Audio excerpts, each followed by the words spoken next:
opinion. Join me every Friday on Spotify, Apple Podcasts, YouTube or gbnews.com, or wherever you get your podcasts. This is GB News, the People's Channel. I'm Michael Portillo. This is GB News, the People's Channel, Britain's news channel.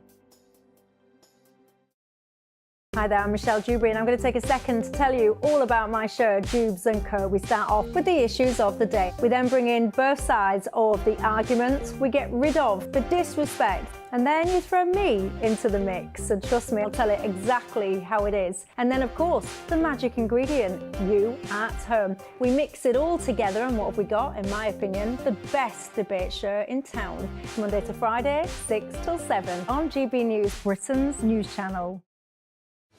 I'm Patrick Christys. Every weeknight from 9, I bring you 2 hours of unmissable, explosive debate and headline-grabbing interviews. What impact has that had? We got death threats and the bomb threat and so on. As time passes, she could have said Stump. You made my argument for me. My guest and I tackle the issues that really matter with a sharp take on every story. Went everywhere. Something practical could be done. Or I can become something different. Patrick Christys tonight from 9 p.m. only on GB News, Britain's news channel.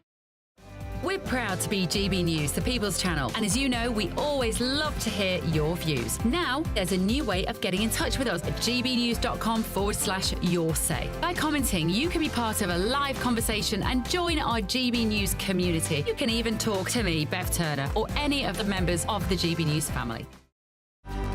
Good afternoon, Britain. Your lunchtime update on the stories that matter across the UK. From breaking news and insightful analysis, inspiring stories and lively debates. You're comparing yourself to a former Prime Minister. Which is it? Stay informed, stay updated, stay entertained. I just don't know how anyone would not want to be there. Every weekday from midday, We are Good Afternoon Britain, only on GB News. Britain's news channel. I'm Stephen Dixon, and thanks for joining us on GB News, Britain's news channel. Every Saturday, 10 till 12, we'll bring you all of the news that you need to know. We'll also remind you that there is so much to smile about. It's my favourite time of the week. I get to relax, enjoy some light-hearted stories, and let Ellie teach me about fashion too. That's Saturday Morning Live, every Saturday, 10 till 12. Only on GB News, Britain's news channel. I'm Emily Carver. This is GB News, Britain's news channel.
Good morning to you. Sir Keir Starmer launches a National Violent Disorder Unit. The government promises to tackle rioting in the wake of chaotic scenes in Southport, London, Hartlepool and Manchester.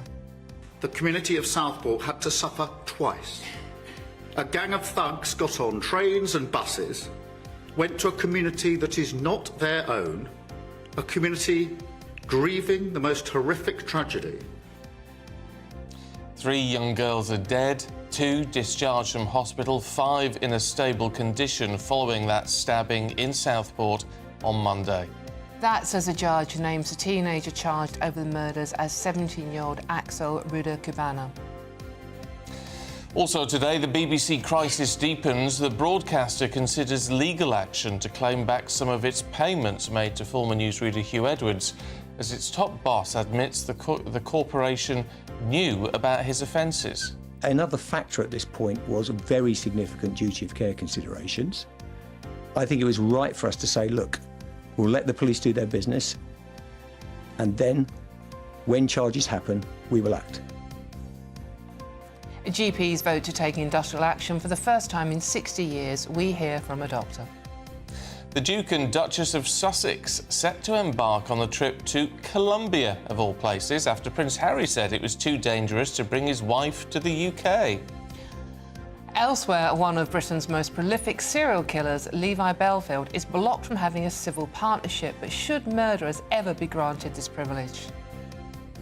Good morning. It was an emotional farewell to Andy Murray as a quarter-final defeat in the Paris 2024 doubles at Roland Garros brought down the curtain on an illustrious career. Team GB, meanwhile, added another 3 medals to their total, and tributes are paid to former Leicester manager Craig Shakespeare, who has died at the age of 60. Morning. Today could still bring some hot and thundery weather across parts of eastern England. Further north and west, it's turning cloudier and wetter later, with some fine weather in between. I'll have more details shortly. Just gone 6 o'clock. I'm Stephen Dixon. And I'm Dawn Neeson, and this is GB News Breakfast.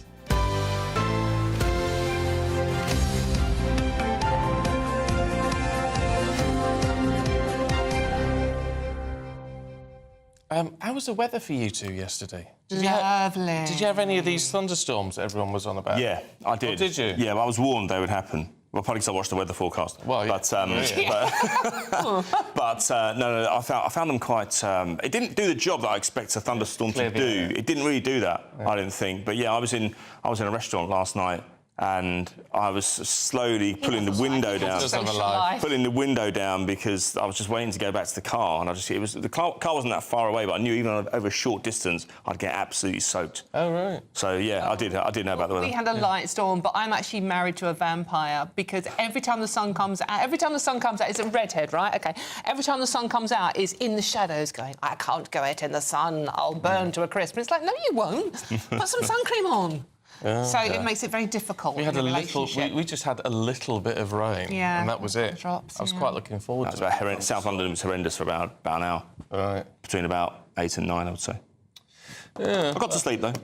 Well, it's a typical British summer. You have 2 days of nice-ish weather, and then a thunderstorm. But I was expecting it to be sort of horrible weather yesterday. It was red hot. Yeah, no, it was. It's lovely. Well, it was I like nice, it sizzling. But I like to do my 10,000 steps, and it meant that would have been the period where I've got my last lot in, and I was 4,000 short, unfortunately. Oh, well, there you go. You know. It's a long walk back to the car. All right, let's crack on with the main news this morning. Sir Keir Starmer has unveiled a new police capability to address violent disorder in England, labelling those responsible a tiny, mindless minority. Recent incidences of unrest in London, Hartlepool and Manchester prompted a meeting with police chiefs in Downing Street. And let me be clear, the meeting this afternoon was not about pointing the finger of blame. That is not how this government of service conducts its business, because it doesn't work. Rather, this was a meeting to pull together our response, a response both to the immediate challenge, which is clearly driven by far-right hatred. Well, yesterday, a judge named the teenager charged in connection with the stabbings on Monday as 17-year-old Axel Ruda Cabana. 3 children were killed during the attack. That's as 2 other girls who were injured have now left hospital. Let's talk to former Scotland Yard detective Peter Blexley. Morning to you, Peter. I mean, what do you make of this violent disorder unit? I mean, is it necessary for something to be done? Well, some serving police officers were asking the question last night, where are these officers going to come from? Because as things stand, there simply aren't enough police officers to attend to the level of calls and crimes that are already being reported to the police. So perhaps this is yet another good idea in theory, but perhaps less easy to put into practice. Peter, why do you think we had this, or the Prime Minister had this meeting yesterday and not after any of the previous riots we've seen this summer? Well, of course, after Southport and then Hartlepool and then London, there was more of a concentration of those events than there had been, for example, on the sort of sporadic rioting that we saw in hair heels, there was clearly a lot of concern that this could spread even further around the UK. And I'm very pleased this morning that I'm not discussing with you further violence and further injuries to police officers. But there are many reasons for this rioting. It's complex. Of course, if you want to kick down somebody's front garden wall to throw a brick at police officers, then you are an absolute fool. But I think what this mindless minority was doing was kind of expressing their form of anger, which more widely are concerns held by many millions of moderate, law-abiding people.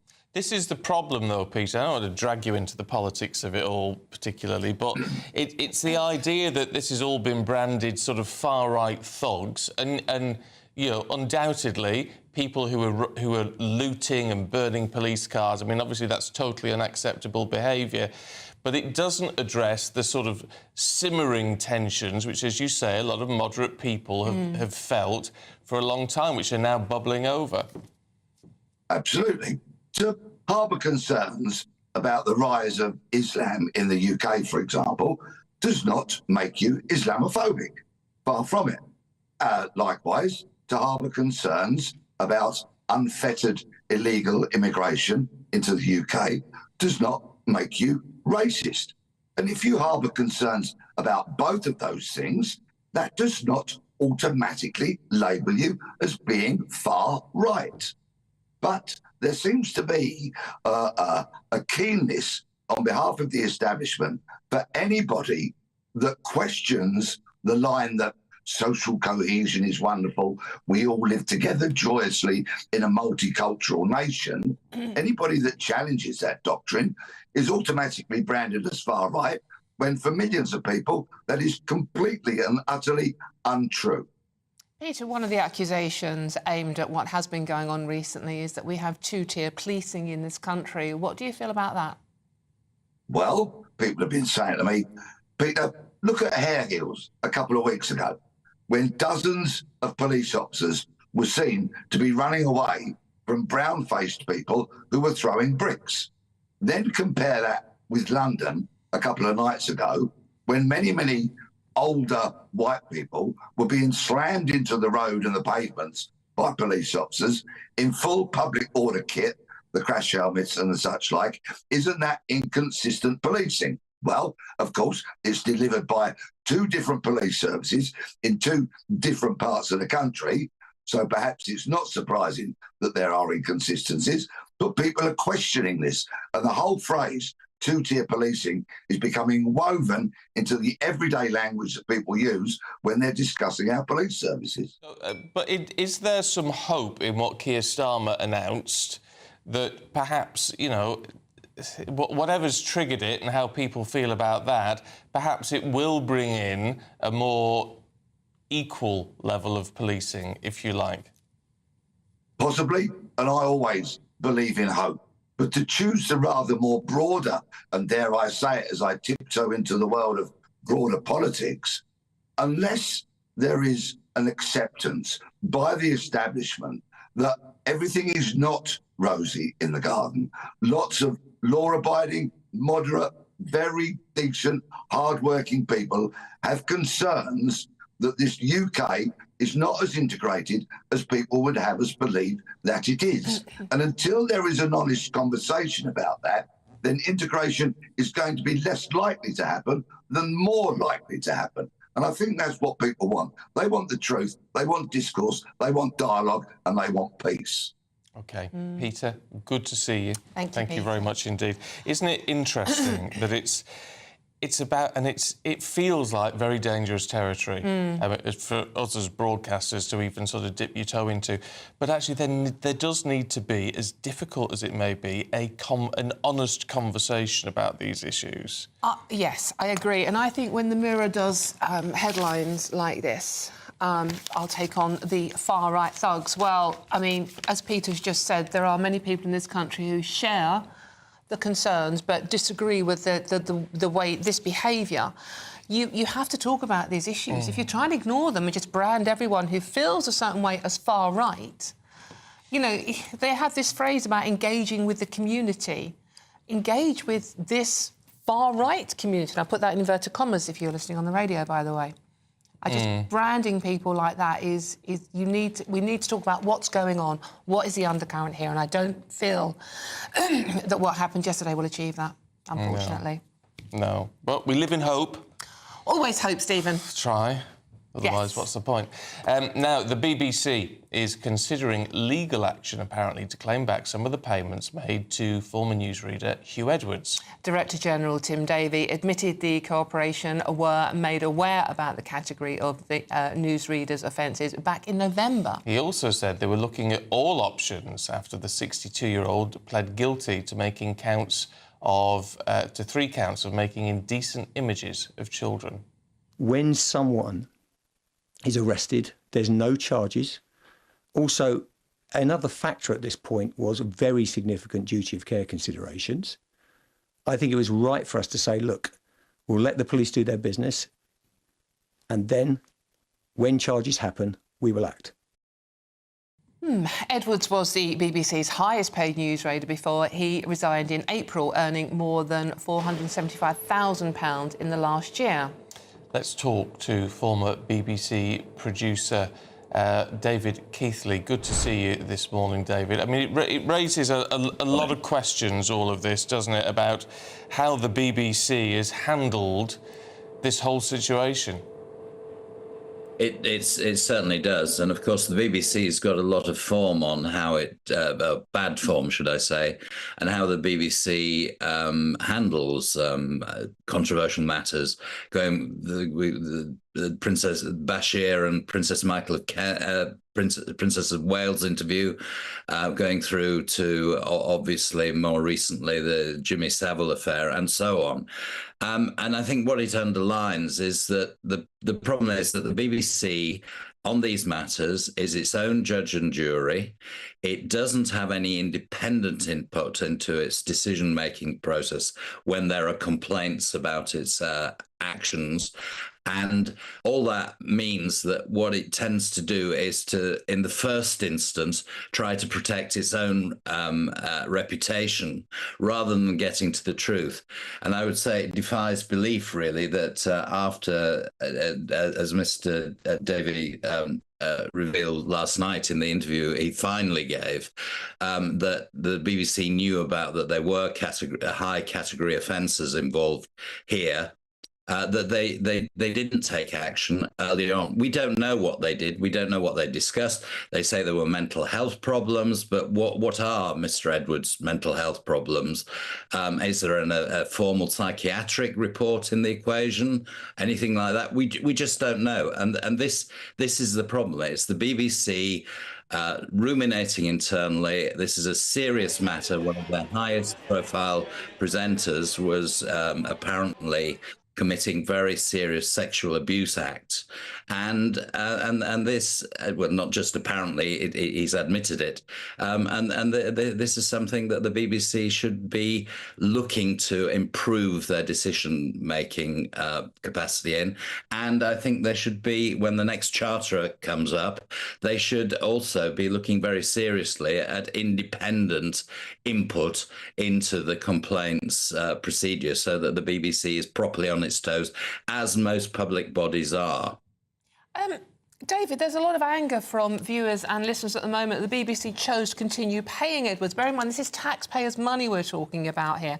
Do you think Tim Davie has gone far enough by saying we are going to try and get that money back in somehow? Do you think that will basically save the BBC and indeed probably Tim Davie's job?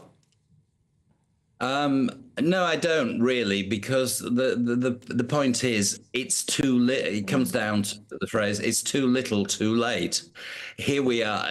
Tim Davie was refusing to give interviews, apparently, until very recently indeed. And yet, this is a front-rank matter about how the BBC patrols its internal procedures, etc., etc. I'm not suggesting that human resource procedures should be abandoned or anything like that, or kangaroo courts internally. But what we do need is this is license fee monies, license fee payers' money, as you say, and the BBC should just simply be much more vigilant and much more upfront about how they're dealing with this type of very serious problem. I suppose there is the argument in all of this, David. You know, he at this stage had not been found to have, I mean, with the previous allegations, you know, nothing illegal, unwise but not illegal, to coin a phrase, perhaps in his previous behaviour that saw him take a step back from his work. And even though he'd been arrested, of course, he hadn't at this stage been charged. So it potentially could have been seen as a bit kangaroo court, couldn't it, if stronger action had been taken? Well, of course, things have got to be proceeded with very carefully in these cases. And yes, of course, you can't presume anybody guilty until the full facts are known. But what is emerging from the press is that there seem to be, and I'm being cautious about this, but they seem to be that the Sun is claiming this morning that this kind of behaviour goes back at least 6 years. And what we know about how paedophiles operate is that it isn't something that develops overnight in their behaviour. It is root sexuality. And there are many cases where this has been proved to be the case. So what I'm saying is, yes, don't judge a man guilty before it's established, but do be absolutely rigorous in your approach to investigating these matters, because if the minute that something of this nature is surfaces with somebody who is the highest reputation newsreader, paid nearly £500,000 a year, it suggests that there needs to be, as I say, these close internal procedures with independent input to make sure the BBC are being properly fair.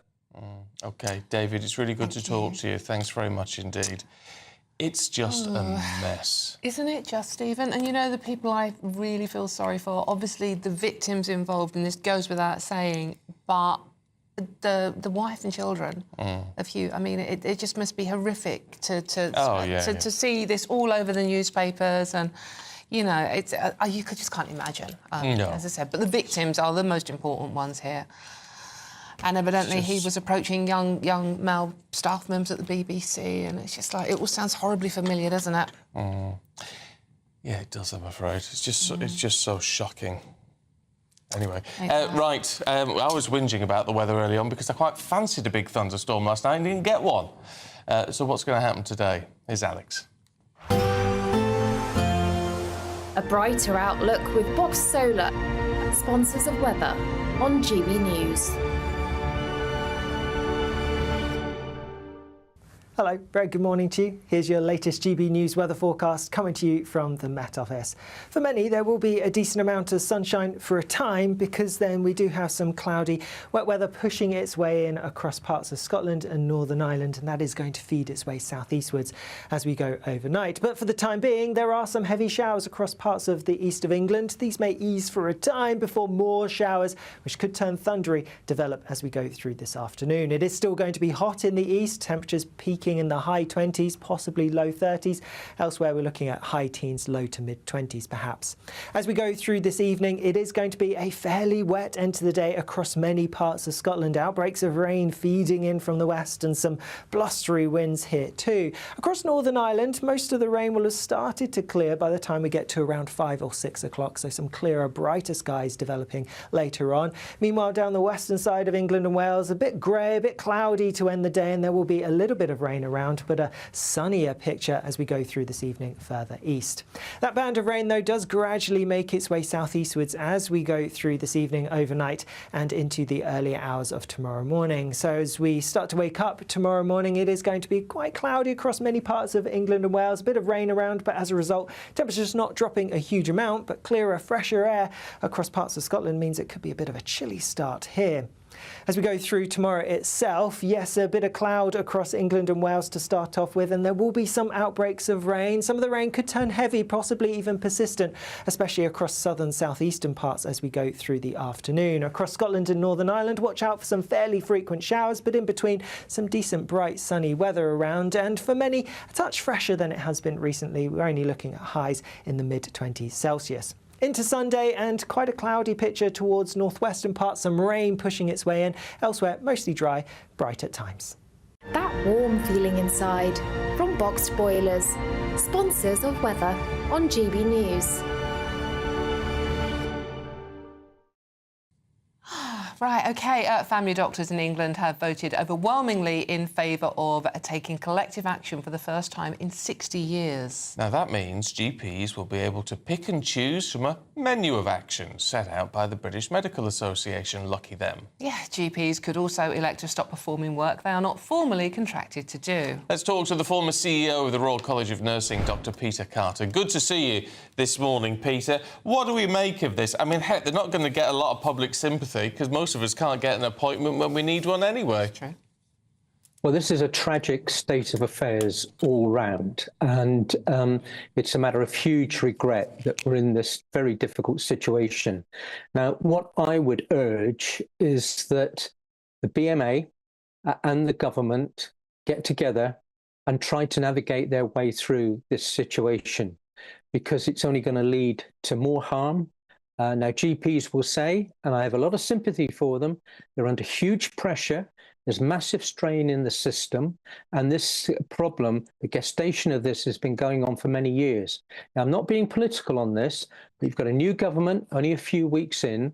Let's give them a chance, and let's see if they can do something over the coming period to try to find a way forward, which on one hand gives primary care the more investment that they undoubtedly need, whilst at the same time not damaging patient care. Peter, could you just sum up for me? I mean, I haven't seen my GP for 3 years, so I'm hardly going to notice a difference, to be honest with you, because it's impossible to get an appointment where I live. What is their main complaint? What do they want? What are they complaining about? Well, GPs are the front door to the NHS, and general practice has been under strain for many, many years. This is not a new problem at all. And what they're saying is that they've been underinvested in compared to the rest of the healthcare system.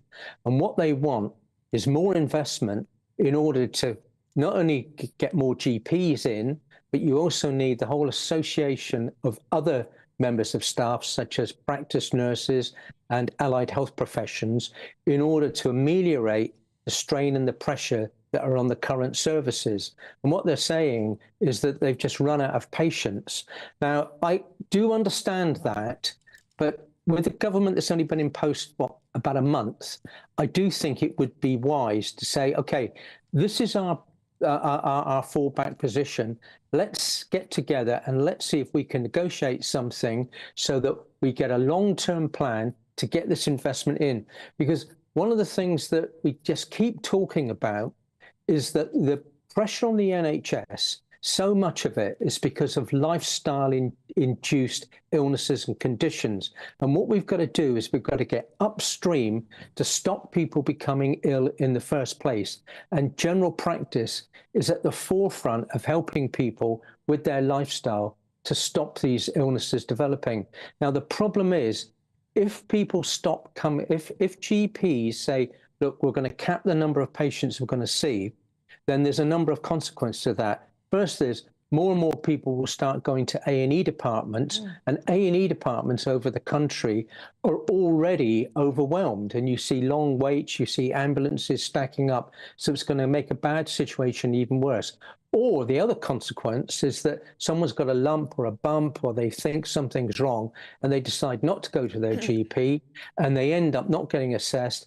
And then way downstream, you suddenly discover that that was a cancerous growth that was developing. Because you didn't get in to see the GP, it's not been treated, and you can understand the consequences of that.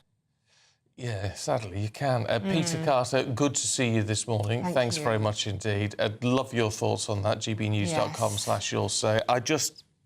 It strikes me as political opportunism, because obviously the government has made this generous offer to try and stop all the strikes with junior doctors. I think it was 22%. If they just thought, well, now's the time to jump in on this. It's just, I understand they need more support and more help and probably restructuring, which the government has said it's going to do. But the idea of limiting numbers and all the rest of it that these GPs want to do now at a time when we cannot get appointments. It's not going to help the pressure they're under, is it? It's just going to cause more pressure. And, you know, we had someone in our family who needed a lump or a bump checked out, turned out to be cancer. But we had to, luckily enough, we could afford it. We could afford to pay the 150 quid to go private and get that checked out.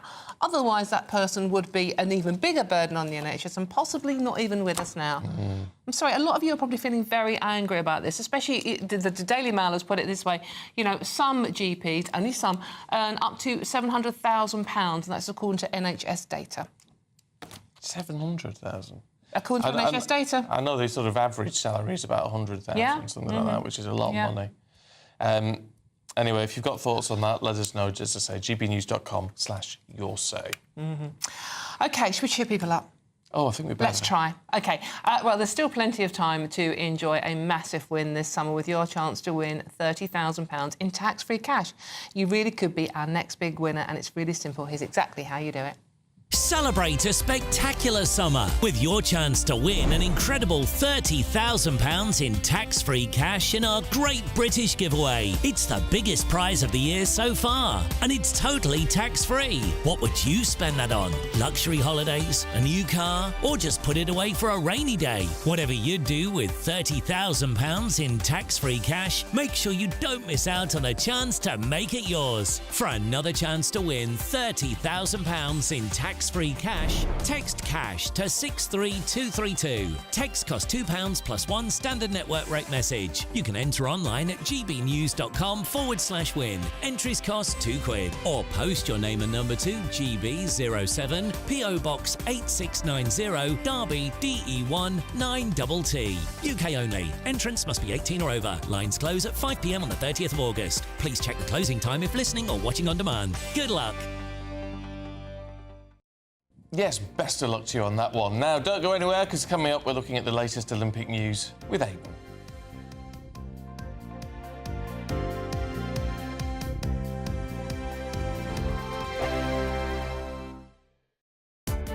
Welcome to State of the Nation, daily plunge into the stories shaping our country. I'm Jacob Rees-Mogg, and Monday to Thursday, we bring you the insights, the facts, the truth about how our country is being governed. Because what happens in Downing Street matters down your street. Tune in to State of the Nation every Monday to Thursday, 8 to 9 o'clock. Only on GB News, the People's Channel, Britain's news channel. Good afternoon, Britain. Your lunchtime update on the stories that matter across the UK. From breaking news and insightful analysis, inspiring stories and lively debates. You're comparing yourself to a former Prime Minister. Which is it? Stay informed, stay updated, stay entertained. I just don't know how anyone would not want to be there. Every weekday from midday. We are Good Afternoon Britain, only on GB News. Britain's news channel. Tune in to Friday Night Live with me, Mark Dolan. GB News royalty with your perfect start to the weekend. Lucky us. Feisty and fearless guests. Well, I'm a normal person, so ask me. Honest opinions that raises more questions than a Gary Barlow tax return. And a few surprises along the way. Might be cold in the studio. That is Friday Night Live with me, Mark Dolan. 8 to 9, only on GB News, the People's Channel, Britain's news channel. Hi there, I'm Michelle Dewberry, and I'm going to take a second to tell you all about my show, Jubes & Co. We start off with the issues of the day. We then bring in both sides of the argument. We get rid of the disrespect. And then you throw me into the mix. And trust me, I'll tell it exactly how it is. And then, of course, the magic ingredient, you at home. We mix it all together, and what have we got? In my opinion, the best debate show in town. Monday to Friday, 6 till 7 on GB News, Britain's news channel. I'm Patrick Christys. Every weeknight from 9, I bring you 2 hours of unmissable, explosive debate and headline-grabbing interviews. What impact has that had? We got death threats and the bomb threat and so on. As time passes, She could have saved Stump. you made my argument for me. My guests and I tackle the issues that really matter, with a sharp take on every story. Went everywhere. Something practical could be done. Or I can become something different. Patrick Christys tonight from 9 p.m. only on GB News, Britain's news channel. Are the newspapers getting you down? My wife didn't divorce me that month. Struggling to separate the wheat from the chaff? I know that it's a bit of a circus at the best of times. Well, don't worry, Headliners has got you covered. We'll take the burden of reading the day's news, and if we get depressed, who cares? It's an occupational hazard, frankly. That's Headliners on GB News from 11 p.m. till midnight, and the following morning, 5 till 6 a.m. on GB News, the comedy channel. Nah, just kidding. Britain's news channel.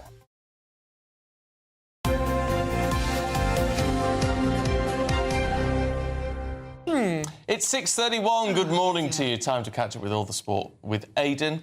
What's kicking off with it? I mean, it was the end of an era last night. It certainly was. I mean, this has been the longest goodbye in sporting history, but this was definitely the end last night. Andy Murray, his final shot in professional tennis, I think it was 9:34 p.m. last night at Roland Garros, which is where they hold the French Open usually year on year. He didn't manage to win that tournament, actually. One of the few he didn't win, but he lashed a backhand down the line. It just was called out, unfortunately. It was a brave fight in the second set. They lost in straight sets alongside Dan Evans against Tommy Paul and Taylor Fritz, the American pair, 6-2, 6-4. And yeah, look, I mean, it's time to look back. Nobody expected him to do anything on this in this tournament. The quarterfinals are a very respectable achievement, a very respectable end, and a good way to bring down his illustrious career. But it's time to look back on 19 years of achievement, really. I mean, I interviewed him back in 2005. I was told that he would be a bit of a hope in future. I wasn't told that he would go on to win Grand Slams, but you just don't know when they're that age. It's as simple as that. Was it him or his mum that put out the tweet yesterday saying, well, didn't like tennis that much in any case? I can't remember which one it was. I think it might have been Judy. I mean, it was very funny, and it was like, well, timing. I mean, she's been right with him from the very, very beginning, you know. That was Andy, yeah. And Judy responded saying the same thing. And don't forget as well, he lost 4 Grand Slam finals before he won Wimbledon, so he went through a lot of suffering. The turning point was 2012. He was absolutely hammered in the Wimbledon final against Federer. He got a real lesson in 2012. Something happened because 3 months later, or 2 months later, I think, the Olympics were held in London at Wimbledon, and he turned the tables on Federer, and he won the Olympic gold medal. And that's why the Olympics was so precious to him. A month later, I always said that when we were waiting for Murray to win this maiden slam, which we weren't sure if it was ever going to happen, I always said, one day we'll wake up in the morning and it won't have happened at Wimbledon. It'll have happened somewhere else in the world overnight. We won't even be watching it because of the time zone. And there it was. It happened. I woke up one morning and he won the US Open, having beaten Djokovic comprehensively in the final at Flushing Meadow. And that was the start of it. He backed it up again with a Davis Cup win later on. There was another Grand Slam win with Wimbledon, obviously the first huge thing for him as well, in 2013, and then the US Open in 2016. He won 2 gold medals, as mentioned. It's been a phenomenal career. He was world number 1. But it's just the fact he said last night, I'm looking forward to stopping now. I'm not sure I believe that, because if he is, then he wouldn't have carried on so long. I mean, as I say, he had spinal surgery 6 weeks ago. And he wanted to take part in this. Nobody expects him to do anything in this, as I just mentioned. Will he go on to commentary and things like that? I can't see him going on to commentary. He said last night he wouldn't be the most exciting commentator. No, I don't think so. What I always liked about him, though, was that he was always who he said he was. You know, nobody got hold of him from a PR perspective and said, look, you've got to be more jazzy on screen or whatever. He wasn't interested in that. He's interested in performance. And I think in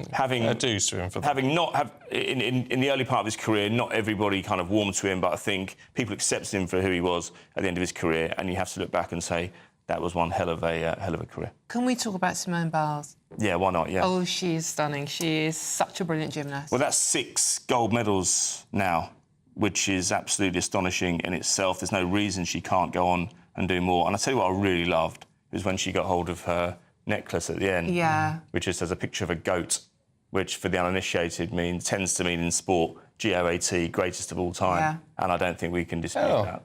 What? It's a bit cocky, isn't it? No, I don't like that. It's a bit arrogant. I think that's a bit arrogant. Right. I don't like that. All right, fair enough. Well, at least you can back sure it you up. haven't got one at home?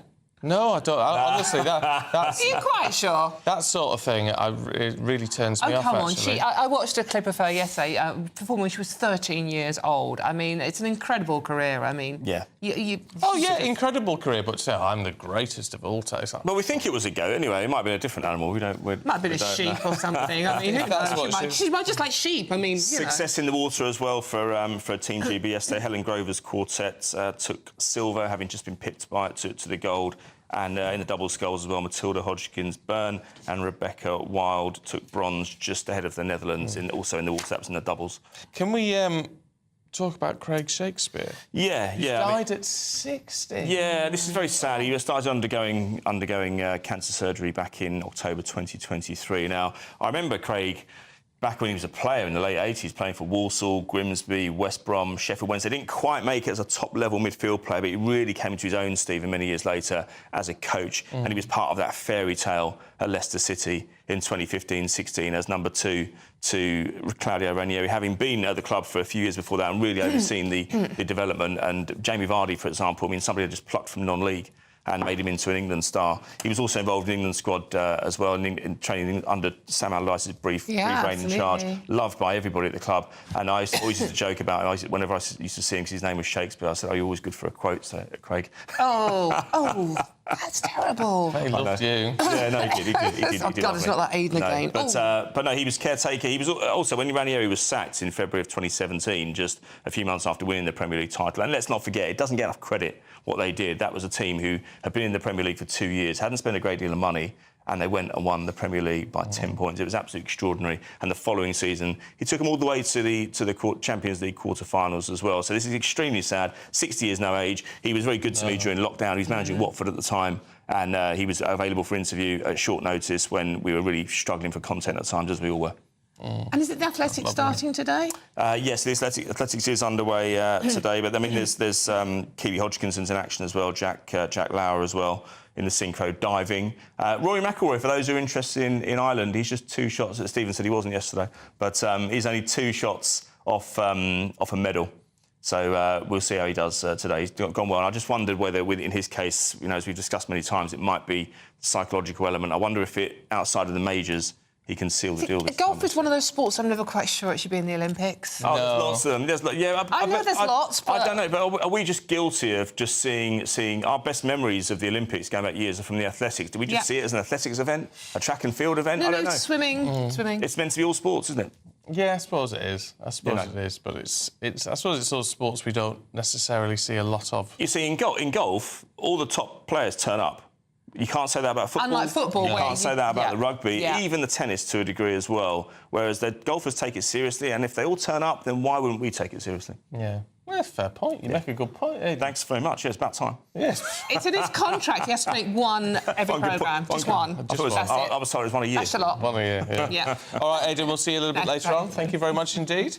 Still to come, we're going to see what's in the newspapers, and we're going to be joined today by Lynn May and Tom Slater. This is GB News with Dawn and Stephen.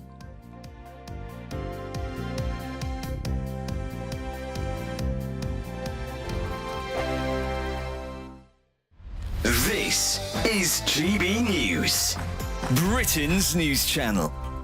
Apparently, almost 70% of 18 to 25-year-olds, we don't know whether that's men or women, but they say that women shouldn't breastfeed in public. 19% would even go as far as labelling it disgusting. Well, only a quarter of Brits say that women shouldn't have to cover up when they're breastfeeding. So clearly there is a big debate here and one to get to the bottom of. And to do so, we're joined by parenting journalist Annette Kellu. Really good to see you this morning, Annette. Really good to see you. Why is this stigma still existing in our society? I think we've got a case here going on of double standards. I don't know about you, but I live near a park, OK? One little hint of sun, the men get completely naked. Honestly, you've never seen anything like it.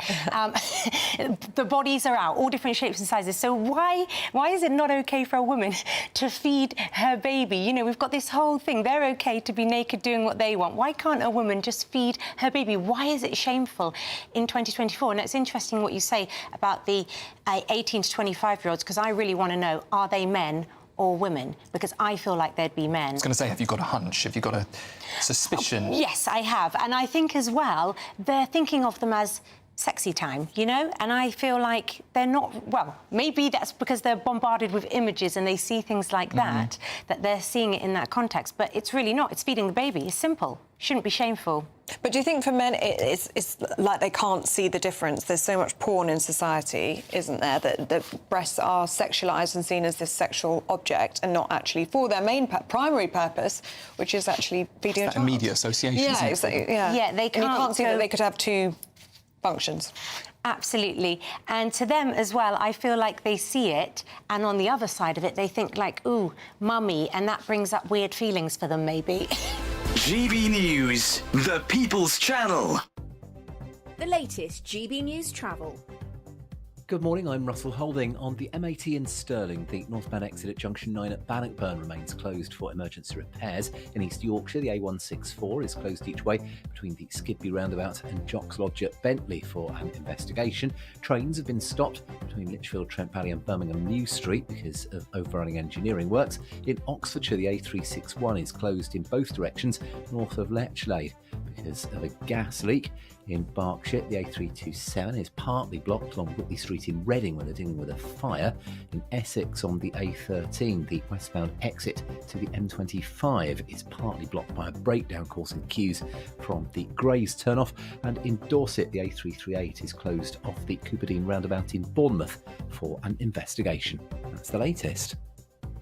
You can stay up to date throughout the day by visiting our website, gbnews.com.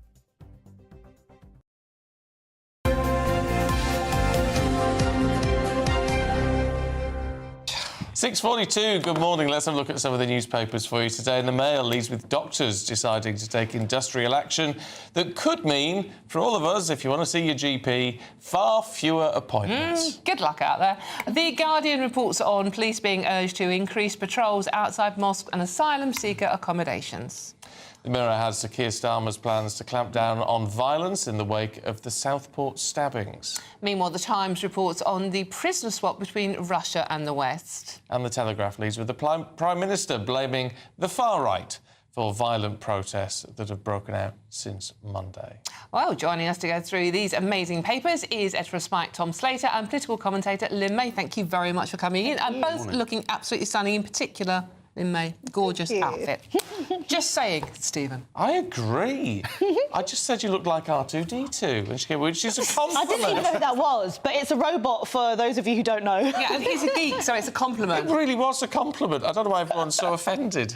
I'm not offended. No, she's not offended. I think you look absolutely fantastic. Tom, let's have a look at the Mirror. Keir Starmer says he'll take on far-right thugs. Yeah, this is kind of after the riots comes the inevitable crackdown. So last night in Downing Street, we saw this press conference from Keir Starmer where he postured against who he referred to as far-right thugs behind the unrest that we've seen across many English cities over the past few days after the Southport horror, and talking about sweeping new police powers and measures, things allowing British Transport Police to nick people before they get anywhere near a protest, rolling out of facial recognition technology, which has been used a lot in London but hasn't necessarily been used across the UK. And I think it's a reminder that at times like this, the kind of violent, despicable behaviour of the few is used to clamp down on the many. I mean, and also just demonise people. I think. Yeah, well, yeah, there is the element of that. But what... Part of me thinks, Lynn, well, this is all well and good so long as it is applied universally across all sort of violent protests and not just ones involving white people. Yeah, no, I understand where you're coming from, and I'm quite balanced on this in terms of when he gave that press conference or that speech. I can see a level of frustration from people, and I empathise and understand why, for the simple fact that when it came to, like, BLM marches, when it's come to other sorts of marches, he's there on one knee. He's not taking the same approach. And there were certain spats that were akin to a level of violence and arrest. So I actually thought it was a really good speech. It needed to happen. But then he needs to be consistent with other groups as well. However, we can say the same for other politicians. If you look at Suella Braverman, and she came out and said the Palestinian marches are hate marches. marches, where many of them were actually peaceful. Now the far right are saying, I don't want to call them far right, but they're saying, why are you calling us all far right? And all of them are not. A lot of them are normal people that initially turned up. But then this is the issue with politicians. They need to stop branding the masses with just one word for everyone, because it doesn't make sense. It's the rhetoric, isn't it, Tom, that politicians need to be careful of here. And certainly, as people have been saying this morning who are watching and listening, the mainstream media, whatever that actually is, are brandishing everybody who feels strongly about this as far right, when, as you say, a lot of ordinary people are just as concerned. And this kind of use language is a gift to the tiny far-right fringe that does exist, because it's suggesting they've got a much bigger constituency than they actually do have. And this was kind of kicking off in earnest even before we saw the riots in Southport. You had the Liverpool City Region Mayor Steve Rotherham criticising people for heckling Keir Starmer and saying, what are you going to do about it? How many more kids need to die? Suggesting that it was almost illegitimate to be angry about the murder of 3 children. Yeah. It was, and that. It was unrelated to their shouts, though. A lot of their shouts was, who the F is Allah at the mosque, and it turns out this person is not Muslim. And that was later on in the day. This is quite frustrating for many Muslim people as well. Absolutely. And that was a lot of disgusting misinformation flying around, and any situation in which people are attacking a mosque for any reason is, people have obviously, completely left the realm of reasoned anger and concern into something different. So it's important that we condemn that, whilst also not focusing on where this all started, which was a horrific crime in Southport, which a lot of people feel the government has no answer to in terms of tackling.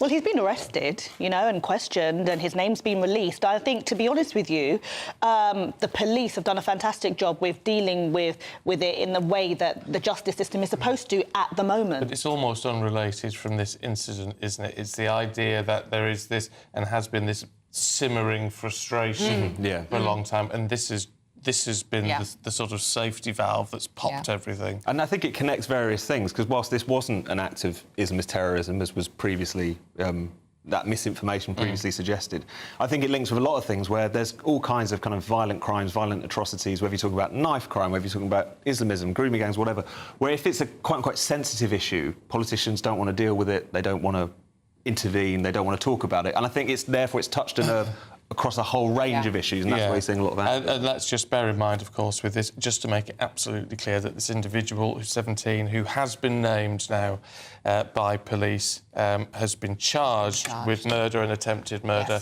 but that legal process has to go through, so no one has been convicted of anything. Talking of opening a discourse and being honest and open about things, Lynn, your story in the Daily Telegraph, even the BBC accused of sitting on an internal report about Huw Edwards.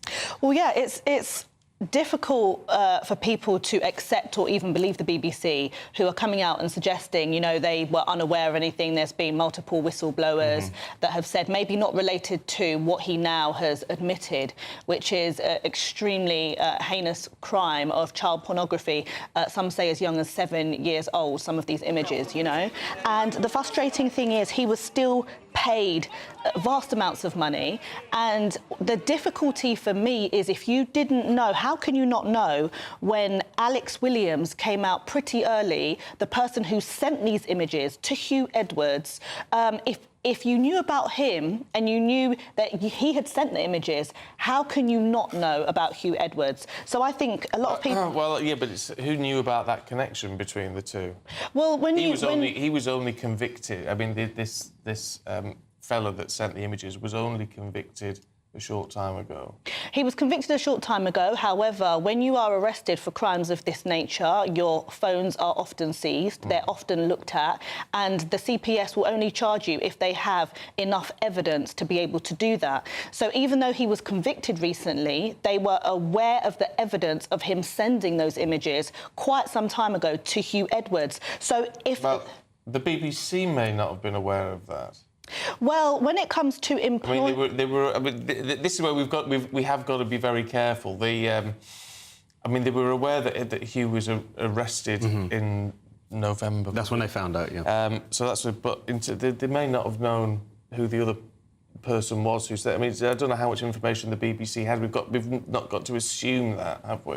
OK, if we put this aside then and look at the whistleblowers who, for some time again, have said, you know, these are our concerns, and the BBC were aware of those concerns, and when they asked, according to the Telegraph, when they asked for updates, they were not given any, which indicates the BBC were aware of certain untoward things happening, maybe not related to or in correlation with these charges, but they were aware of certain things happening on their grounds, you know, or under their noses, essentially, and still...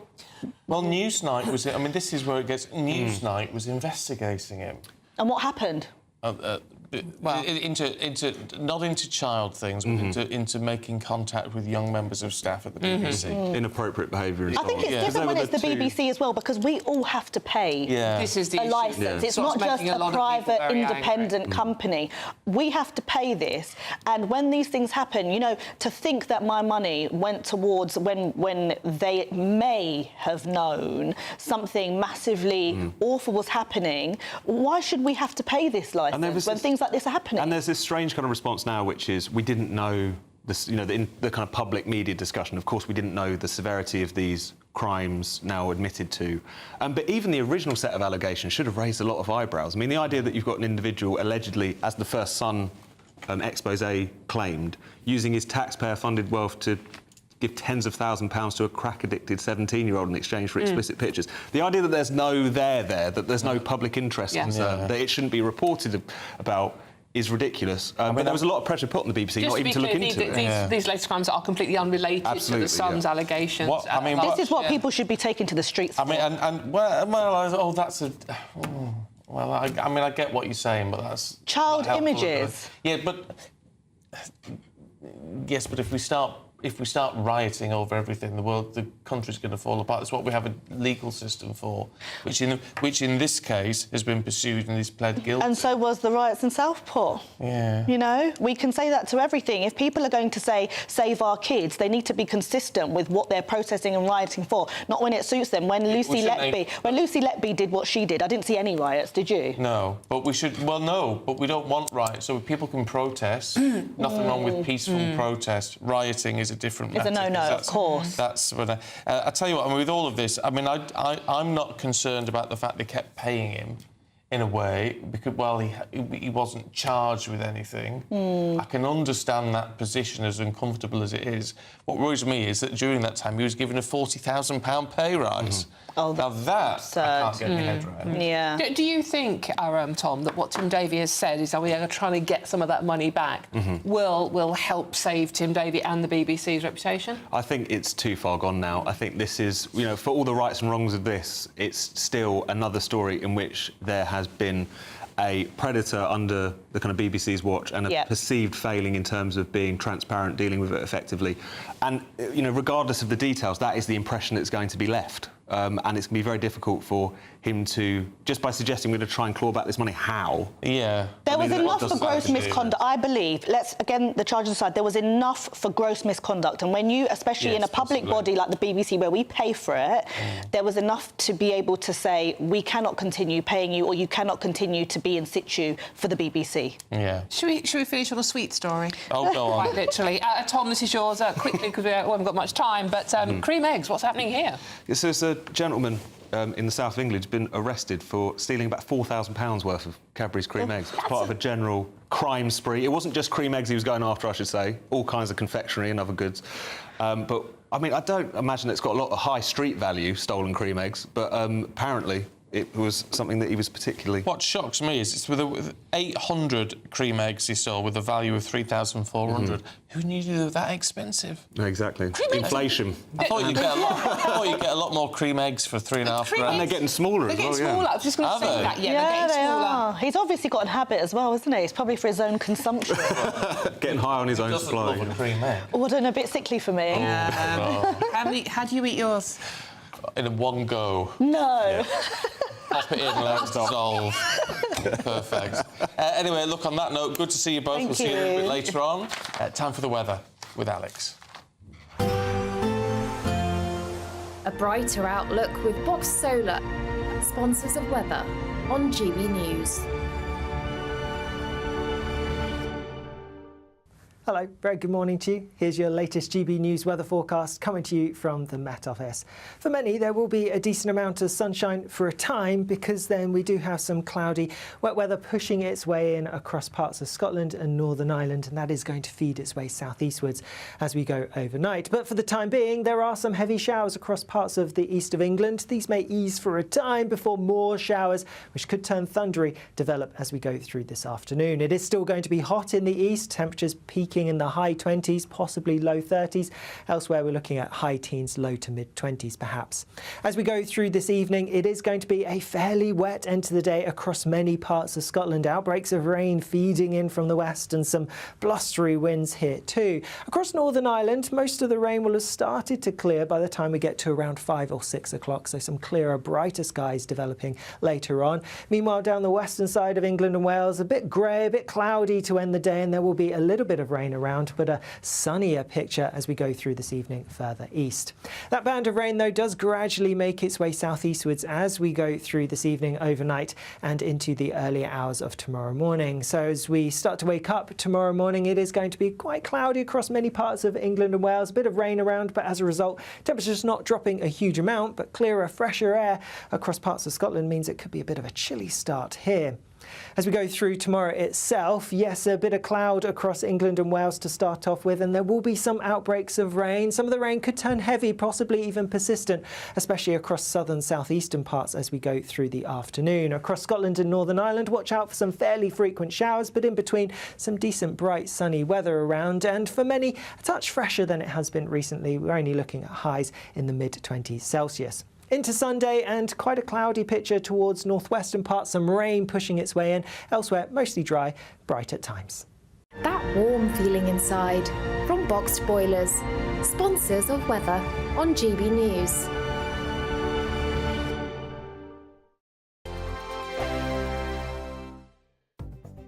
The latest GB News travel.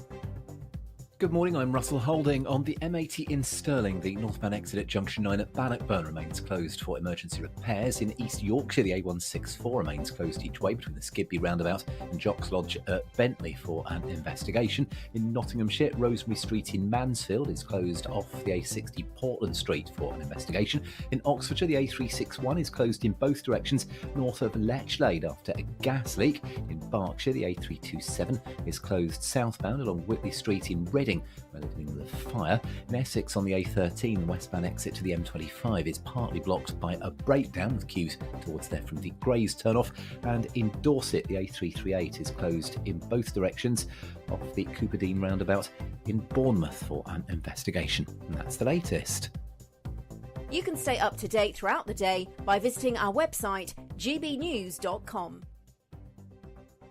Celebrate a spectacular summer with your chance to win an incredible £30,000 in tax-free cash in our Great British Giveaway. It's the biggest prize of the year so far, and it's totally tax-free. What would you spend that on? Luxury holidays, a new car, or just put it away for a rainy day? Whatever you do with £30,000 in tax-free cash, make sure you don't miss out on the chance to make it yours. For another chance to win £30,000 in tax-free cash, text cash to 63232. Text costs £2 plus one standard network rate message. You can enter online at gbnews.com/win. Entries cost £2, or post your name and number to GB07 PO Box 8690 Derby DE1 9TT. UK only. Entrance must be 18 or over. Lines close at 5 p.m. on the 30th of August. Please check the closing time if listening or watching on demand. Good luck.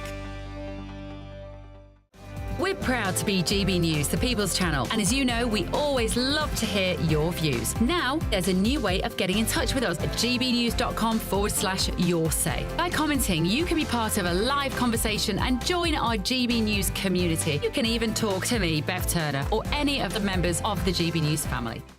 If you want your news to be straight talking... This is a nightmare for the Conservatives again. Down to earth. It's not just Nottingham where this is happening, is it? And most importantly, honest. Hard-working, middle-class taxpayers, they'll get their book thrown at them. Then catch me, Martin Daubney, Monday to Friday, 3 till 6 p.m. on GB News, Britain's news channel.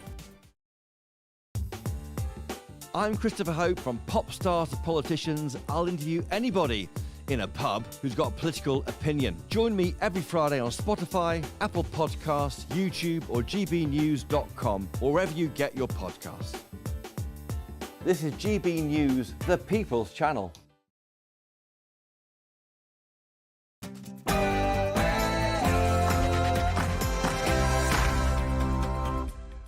Good morning to you. Sir Keir Starmer launches a national violent disorder unit. The government promises to tackle rioting in the wake of the chaotic scenes in Southport, London, Hartlepool and Manchester. The community of Southport had to suffer twice. A gang of thugs got on trains and buses, went to a community that is not their own, a community grieving the most horrific tragedy. Well, as we know, 3 young girls are dead, 2 now have been discharged from hospital, but a further 5 are still in hospital. They're in a stable condition following that stabbing in Southport on Monday. That's as a judge names a teenager charged over the murders as a 17-year-old Axel Rudokabana. Also today, the crisis at the BBC deepens. The broadcaster considers legal action to claim back some of its payments made to Huw Edwards, as its top boss admits the corporation did know about his offences. Another factor at this point was a very significant duty of care considerations. I think it was right for us to say, look, we'll let the police do their business, and then, when charges happen, we will act. Meanwhile, GPs vote to take industrial action for the first time in 60 years. The Duke and Duchess of Sussex set to embark on the trip to Colombia, of all places, but that's after Prince Harry said it was too dangerous to bring his wife to the UK. Elsewhere, one of Britain's most prolific serial killers, Levi Belfield, is blocked from having a civil partnership. But should murderers ever be granted this privilege?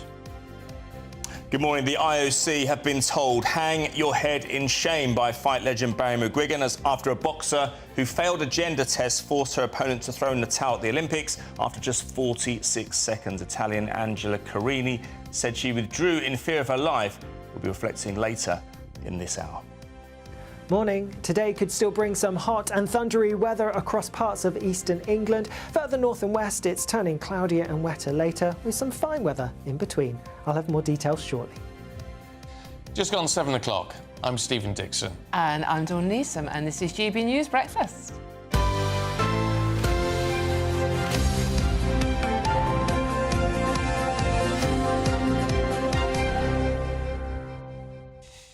Right, we've got lots to get through this hour. I think we better crack on with this, which has got you going this morning, and understandably so. Sir Keir Starmer unveiling new police capabilities to address violent disorder in England, labelling those responsible as a tiny, mindless minority. A recent instance of unrest in London, Hartlepool, Manchester, prompted a meeting with police chiefs in Downing Street.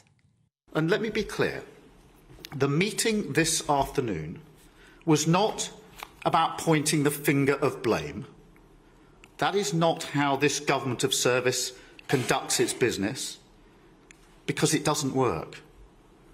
Rather, this was a meeting to pull together our response, a response both to the immediate challenge, which is clearly driven by far-right hatred. Well, yeah, anyway, we'll discuss that in a bit. Yesterday, a judge named the teenager charged in connection with the stabbings as 17-year-old Axel Rudokabana. 3 children were killed during the horrific attack. That's as 2 other girls were injured, have now thankfully left hospital. Let's talk to retired Scotland Yard detective Mike Neville. Good to see you this morning, Mike. What are we to make of what Keir Starmer has said? Because it's one thing to say, you know, action on a national level needs to be taken. It's another thing when you pin it all on the far right, when we know there's been civil disorder across a whole range of the spectrum in society over recent years. I find it very odd, and I do agree. I've seen Lee Anderson's comments that he's not reading the room, and I don't think he is. I don't think he appreciates the real anger and frustration around people that think, what is going on in our society, that 3 little girls can be murdered. And when we look at all these incidents, if you look at the Manchester bombing, if you look at the Dublin, Nottingham, you've got the killers of these teenagers and youngsters are all ethnic minorities, and that's like the elephant in the room. What is being done about this? The first duty of the government is to defend the people, and here we just find that people have been allowed to come to this country or live in this country. It was just a dreadful threat, and people are just frustrated, I think, and it's wrong to riot, it's wrong to throw rocks at the police, but just to condemn these people as sort of far-right thugs who are football hooligans is not right. It's just not understanding the frustration that people feel. Mike, a lot of people are saying on our message boards this morning and on social media, there is two-tier policing in this country now. I mean, this is something Keir Starmer has denied. What do you make of that accusation? You only have to look at the figures, Dawn, to see that in London, that after the disorder in London, there was over 100 arrests. You know, a 73-year-old woman arrested. In Leeds, there was 17 arrests. How can that be? You know, 100 arrests at one place and 17 another. Where, you know, in Leeds there was a bus set fire. There was all the disorder there. So I just think people are right. There is two-tier policing. We see it all the time that they react to one. In Leeds, the police just withdrew and left the whole place to be ruled by thugs. Yet when it's white working class people, they're ready and willing to get a grip of it. Why can't they do the same when it's Asians or Roma people doing it? It's just not right, and people can see the evidence of their own eyes. I was just saying, how do we move forward from this and have this discussion, Mike? Because, you know, let's be perfectly honest, there will be, I'm not saying people watching or listening right now, but that if this interview is disseminated across the country, there will be people saying, "Oh, Mike Neville's being really racist here," and this is because this is the fundamental problem, isn't it? That it's almost impossible to have these sort of conversations. You're absolutely right. The society has become polarised. I mean, I was very shocked. I mean, I've been on here discussing the Manchester arrests and the officer kicking the man in the head. And I came on and said, that's not right. You shouldn't be, officers shouldn't be kicking people in the head. And the amount of abuse I've received online, because it almost seems that people think, well, you know, people rioted, Asian people are rioted in Leeds, so the officer got away with it. The officer being kicking people in the head, that was justified. It's like a counterbalance. It's amazing how the country is absolutely divided. But Sir Keir Starmer, he invited all these police chiefs in yesterday, but there's no one in the room telling him. They all believe the same thing. You know, it's like the Emperor's new clothes. They're all telling him that the clothes are wonderful. There's no one in that room saying, do you know what, the Emperor's naked. This is not, there's something happening here.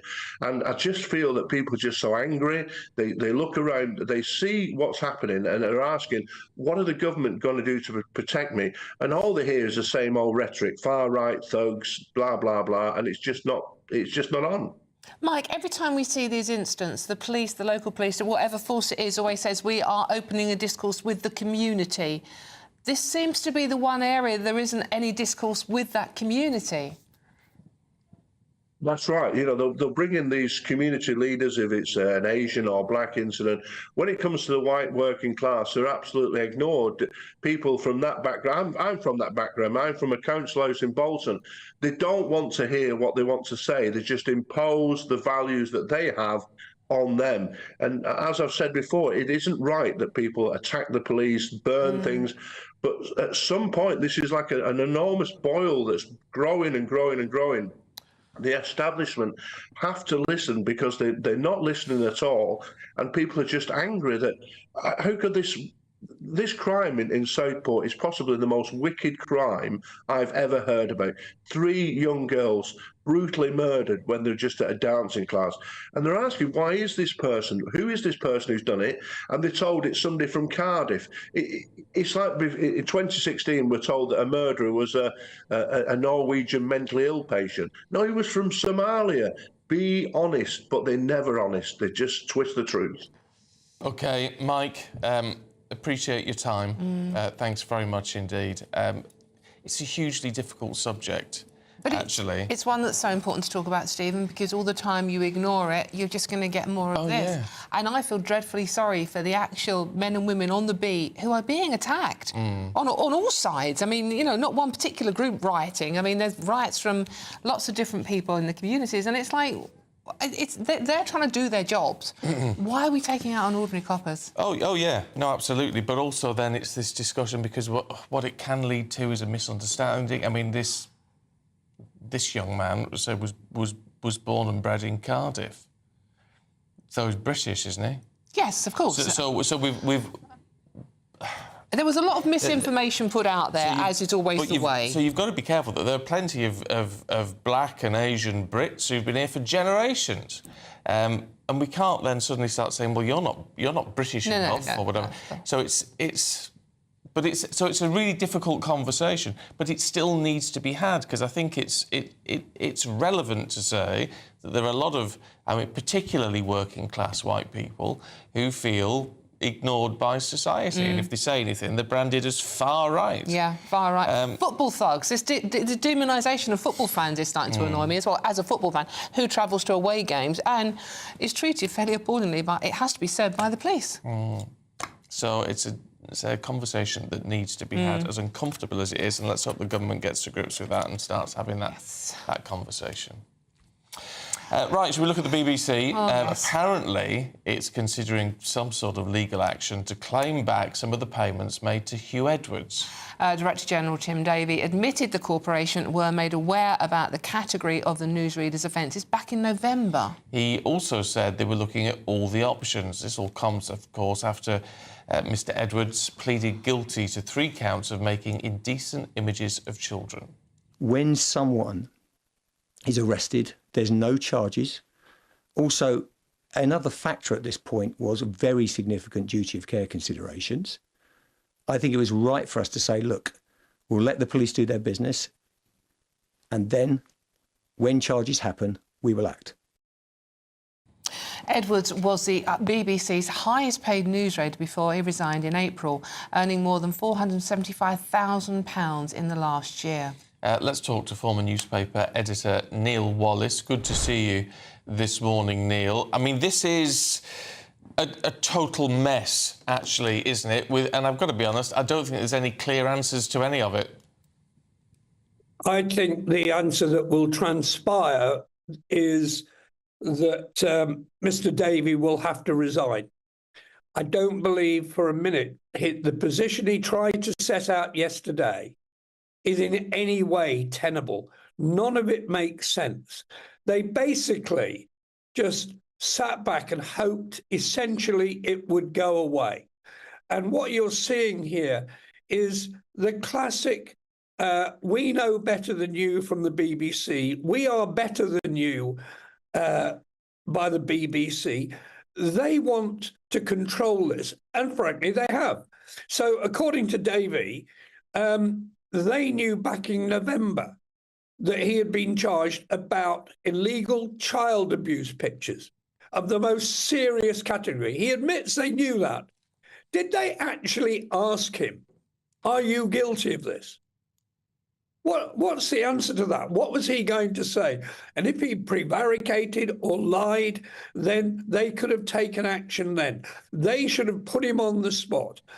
What are the police doing about this? According to Davie, again, the first day the BBC knew about it was when the police came to them and told them.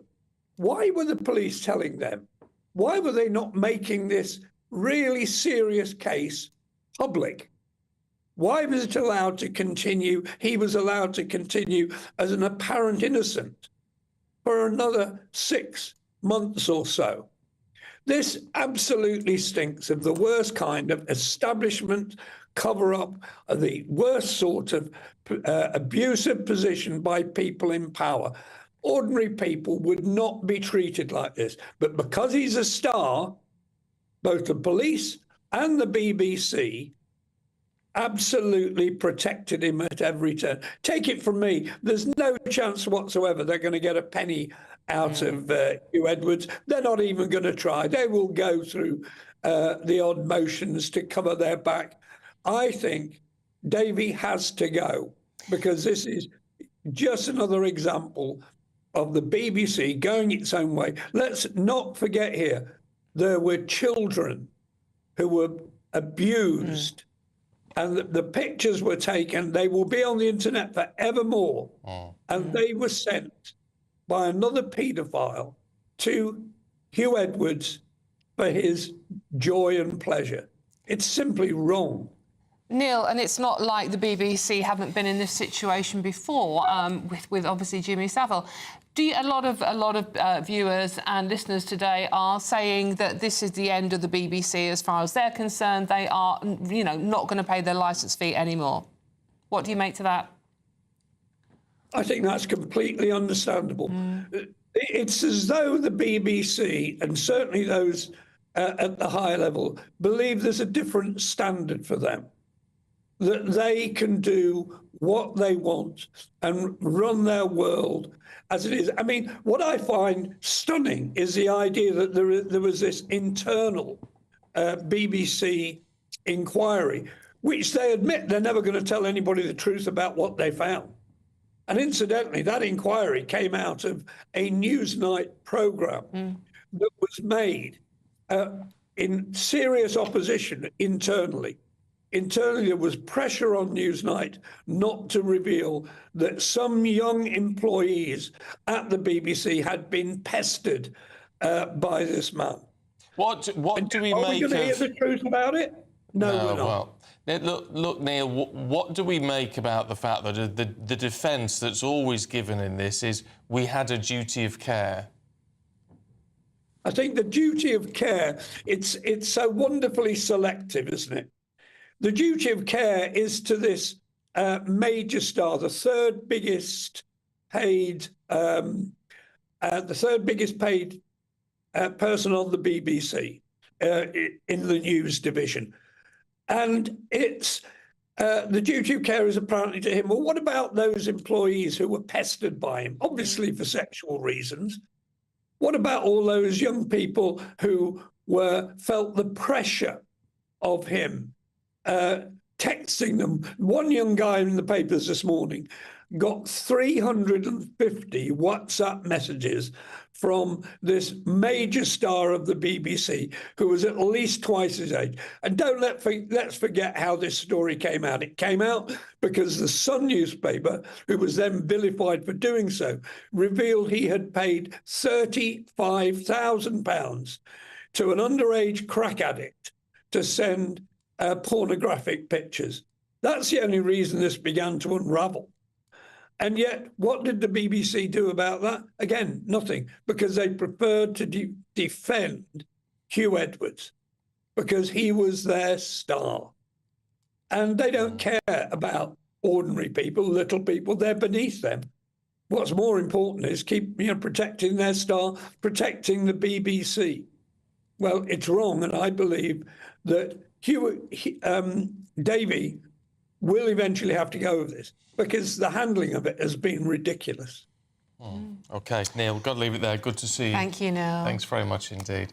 They just don't learn, do they? They don't learn, and that's the problem. It's not that they haven't been here before. There were lessons to be learnt. They said they'd learnt their lessons, and quite clearly they haven't. And let's not forget, in the months between this starting and where we are now, there are child victims, some as young as 7, involved in this story.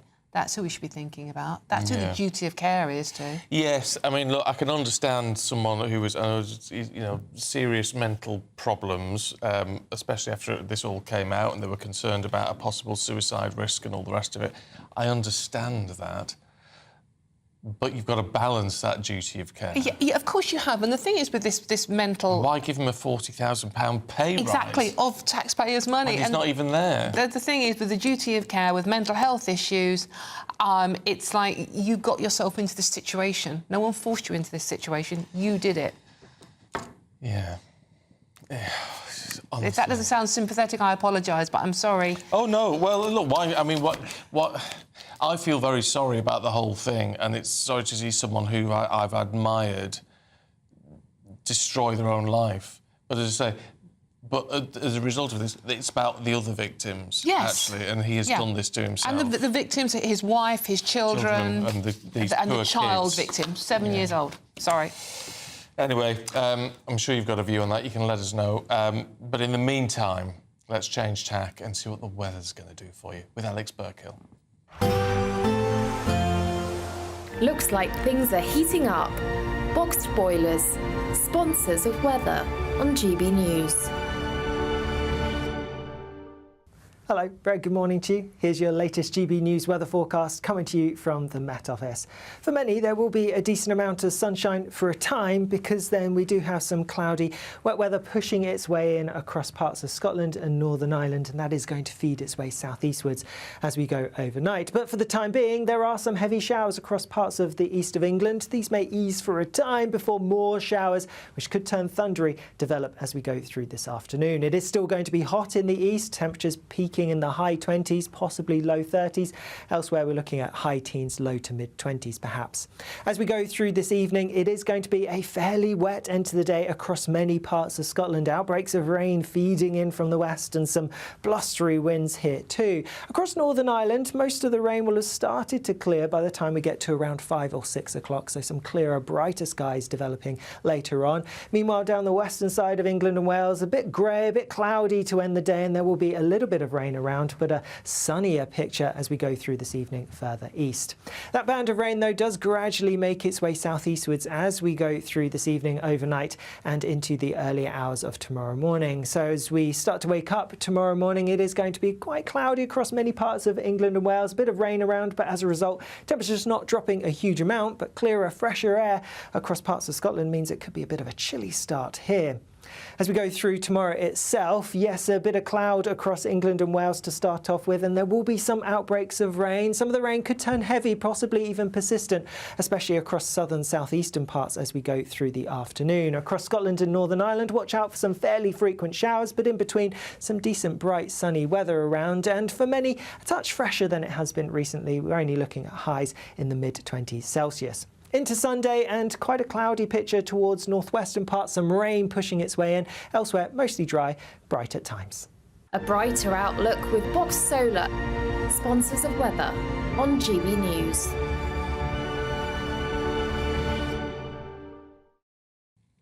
Well, that's quite cheerful, the weather. But here's something to cheer you up even more. Oh, yes. How do you fancy? Seamless link there. Oh, perfect. See? You're not bad, you. I'm trained professional. Now, you could get your hands on £30,000 in tax-free cash this summer. It really could be you, but you've got to be in it to win it. Oh, you went there. I did. Here's how.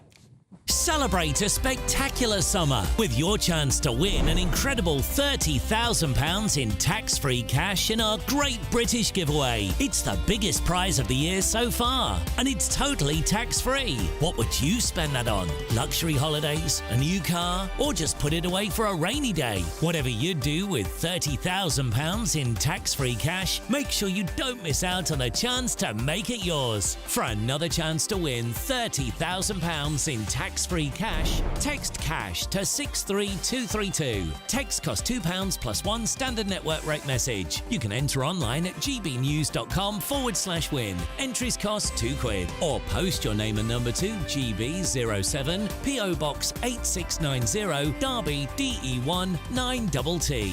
UK only. Entrance must be 18 or over. Lines close at 5 p.m. on the 30th of August. Please check the closing time if listening or watching on demand. Good luck.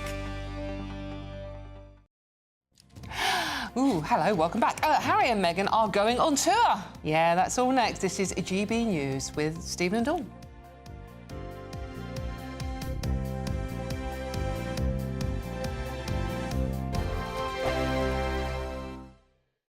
Hi there, I'm Michelle Dewberry, and I'm going to take a second to tell you all about my show, Dubes & Co. We start off with the issues of the day. We then bring in both sides of the argument. We get rid of the disrespect. And then you throw me into the mix. And trust me, I'll tell it exactly how it is. And then, of course, the magic ingredient, you at home. We mix it all together, and what have we got? In my opinion, the best debate show in town. Monday to Friday, 6 till 7 on GB News, Britain's news channel.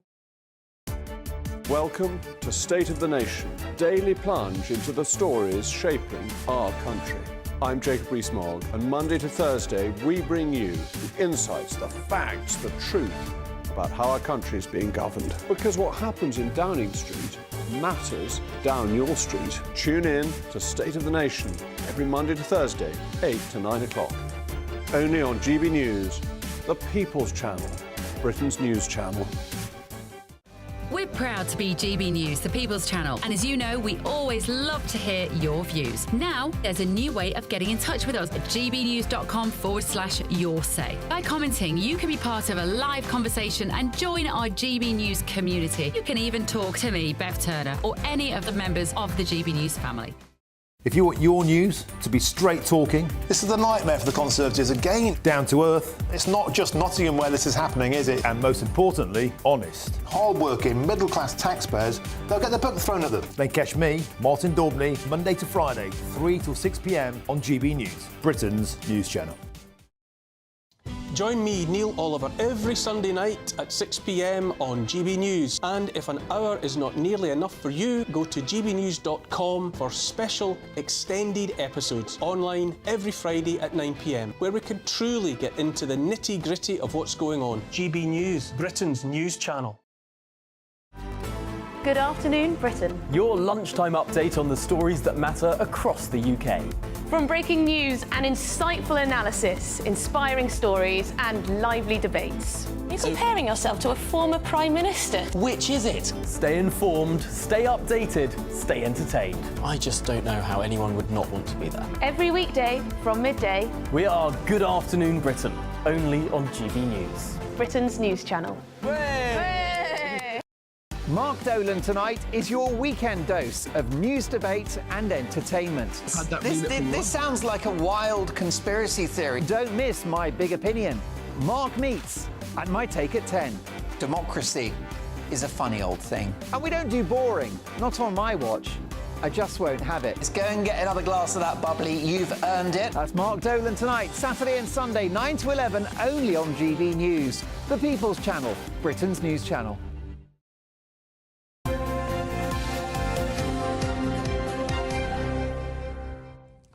Back far too early. You're not going to...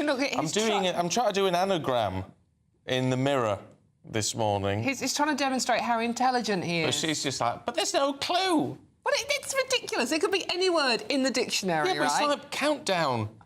Right, but it's like the countdown conundrum, this, isn't it? Right, I've got no chance. Your first thought was Wonderbra. Wonderbra, but there's no D. Yeah. It's Roman Bower. Yeah, and then your second thought was bromance. Bromance, but there's no C. Exactly where your mind is this morning. No, but it's just, well, you've got to look at it and see what words are popping in your head. Wonderbra. Wonderbra. Wasn't the first word that popped in my head. But what was the first word that popped in your head with Roman Bower? I don't know. I was concentrating on the work we're doing. What clue? You were not. Nice. Right, should we talk about... Now, this is... make of this what you will. The Duke and Duchess of Sussex have announced a tour to the very safe, renowned, safe place of Colombia at the invitation of the Vice President there. This all comes as Prince Harry said it was, checking notes, too dangerous to bring his wife Meghan Markle to the UK. Let's talk to former royal correspondent, The Sun, Charles Ray. Hey, should we be laughing at this or not, Charles? I can't quite believe it. Well, yesterday when I heard the news, Stephen, I had to check the calendar to make sure it wasn't April the 1st. That they've accepted this invitation to Colombia. Now, the UK Foreign Office advises against travel to certain parts of Colombia. Cali, which is one of the places where they're going to, being one of them. The United States goes even further and tells its citizens, please change your plans if you're going to Colombia because of the civil unrest and possibly of kidnapping. I'm not suggesting that Harry and Meghan are in any danger of being kidnapped because they'll have total security. But it is ridiculous. This guy is fighting Britain because he says it's too dangerous for him to bring his wife here. That's the wife who doesn't really want to come here in any case. And yet he has accepted an invitation with his wife to go to Colombia. Yeah, as we say, Dawn, you couldn't make it up. As you say, Charlie, the UK's Foreign and Commonwealth Office advised against all but essential travel to parts of Colombia. They are going there. What are they going there for? They said they're going there to talk about they're engaging with leaders, youth and women, and to talk about cyberbullying, online exploitation, and the mental health impacts of these threats. There is a big conference in Colombia in November about these matters, and they're going to go. I think it's later this summer. To Colombia to engage with the various people who are involved in these matters, because they're to be fair to them, they're very big on protecting children, particularly online. We all know the dangers of it as well. But do you have to go to Colombia to espouse your views on it? I don't think so. Mind you, I suppose the argument could be made, Charles, that the concern they have about coming to the UK is, well, he blames it all on the tabloids, of course, but the fact that there is animosity towards them over here, which perhaps doesn't exist in Colombia. Well, there is animosity, but who's the one who created the animosity? It wasn't us. It wasn't the tabloids. It was Harry and Meghan by deciding not only to up sticks and leave, which they were perfectly entitled to do, and go and help make their own money. But let's not forget about the things that they have said about Britain and the royal family in particular. They've taken 6 episodes of a Netflix series, 1 book spare. Meghan's mouthpiece, Omid Scobie's, also helped pour bucket loads over Britain. That's why there's animosity towards both of them, not because it's the nasty tabloids have driven them out. That's absolute rubbish. Charlie, there's another story I want to pick up on here as well. It comes as after friends of Harry claim King Charles is no longer answering his son's calls or responding to his letters. Do you know anything about that? Well, I wouldn't be answering any phone calls to Harry at all either. He came across in February, and we all thought, oh, this is the first part of the rapprochement between the family and everything else. But what he wants to do, the reason he's making or trying to make these phone calls is he thinks, or he believes wrongly, that his father can help get him the security, the police security that he so desperately wants, because there is a committee called RAVIC, which is the Royalty and VIP Executive Committee, which is the ones who rule and decide who gets protection and who doesn't get protection. Now, the King does not sit on that committee. There is a representative from the household who does sit on it, but he's there as an advisor. He has no influence at all on it whatsoever.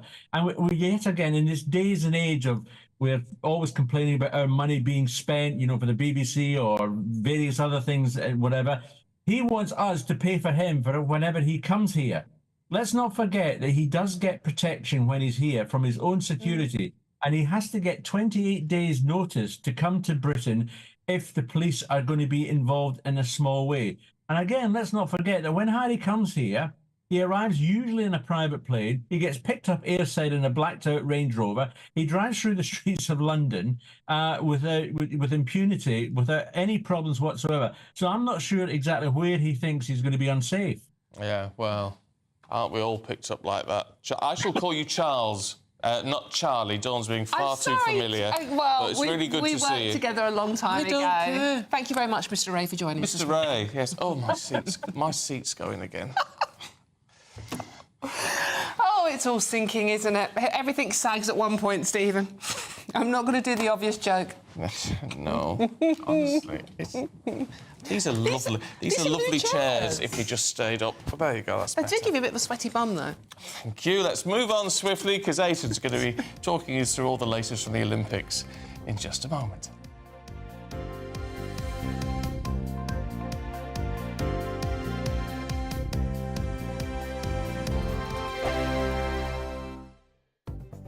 The latest GB News travel. Good morning, I'm Russell Holding. On the M80 in Stirling, the northbound exit at Junction 9 at Bannockburn remains closed for emergency repairs. On the A1M in North Yorkshire, the southbound entry slip road's closed at Junction 51 at Leaning Bar because of animals on the road. In Nottinghamshire, Rosemary Street in Mansfield is closed off the A60 Portland Street for an investigation. In Oxfordshire, the A361 is closed each way between Broughton Pogs and Little Farringdon north of Lechlade after a gas leak. In Essex on the A13, the westbound exit to the M25 is partly blocked by a breakdown causing queues from Grays. In Surrey, the A322 is closed each way off Junction 3 of the M3 at Lightwater after an accident. There are delays of up to a quarter of an hour to trains through Basingstoke because of a points failure. And in Dorset, the A338 is closed off the Cooperdene roundabout in Bournemouth for an investigation. That's the latest.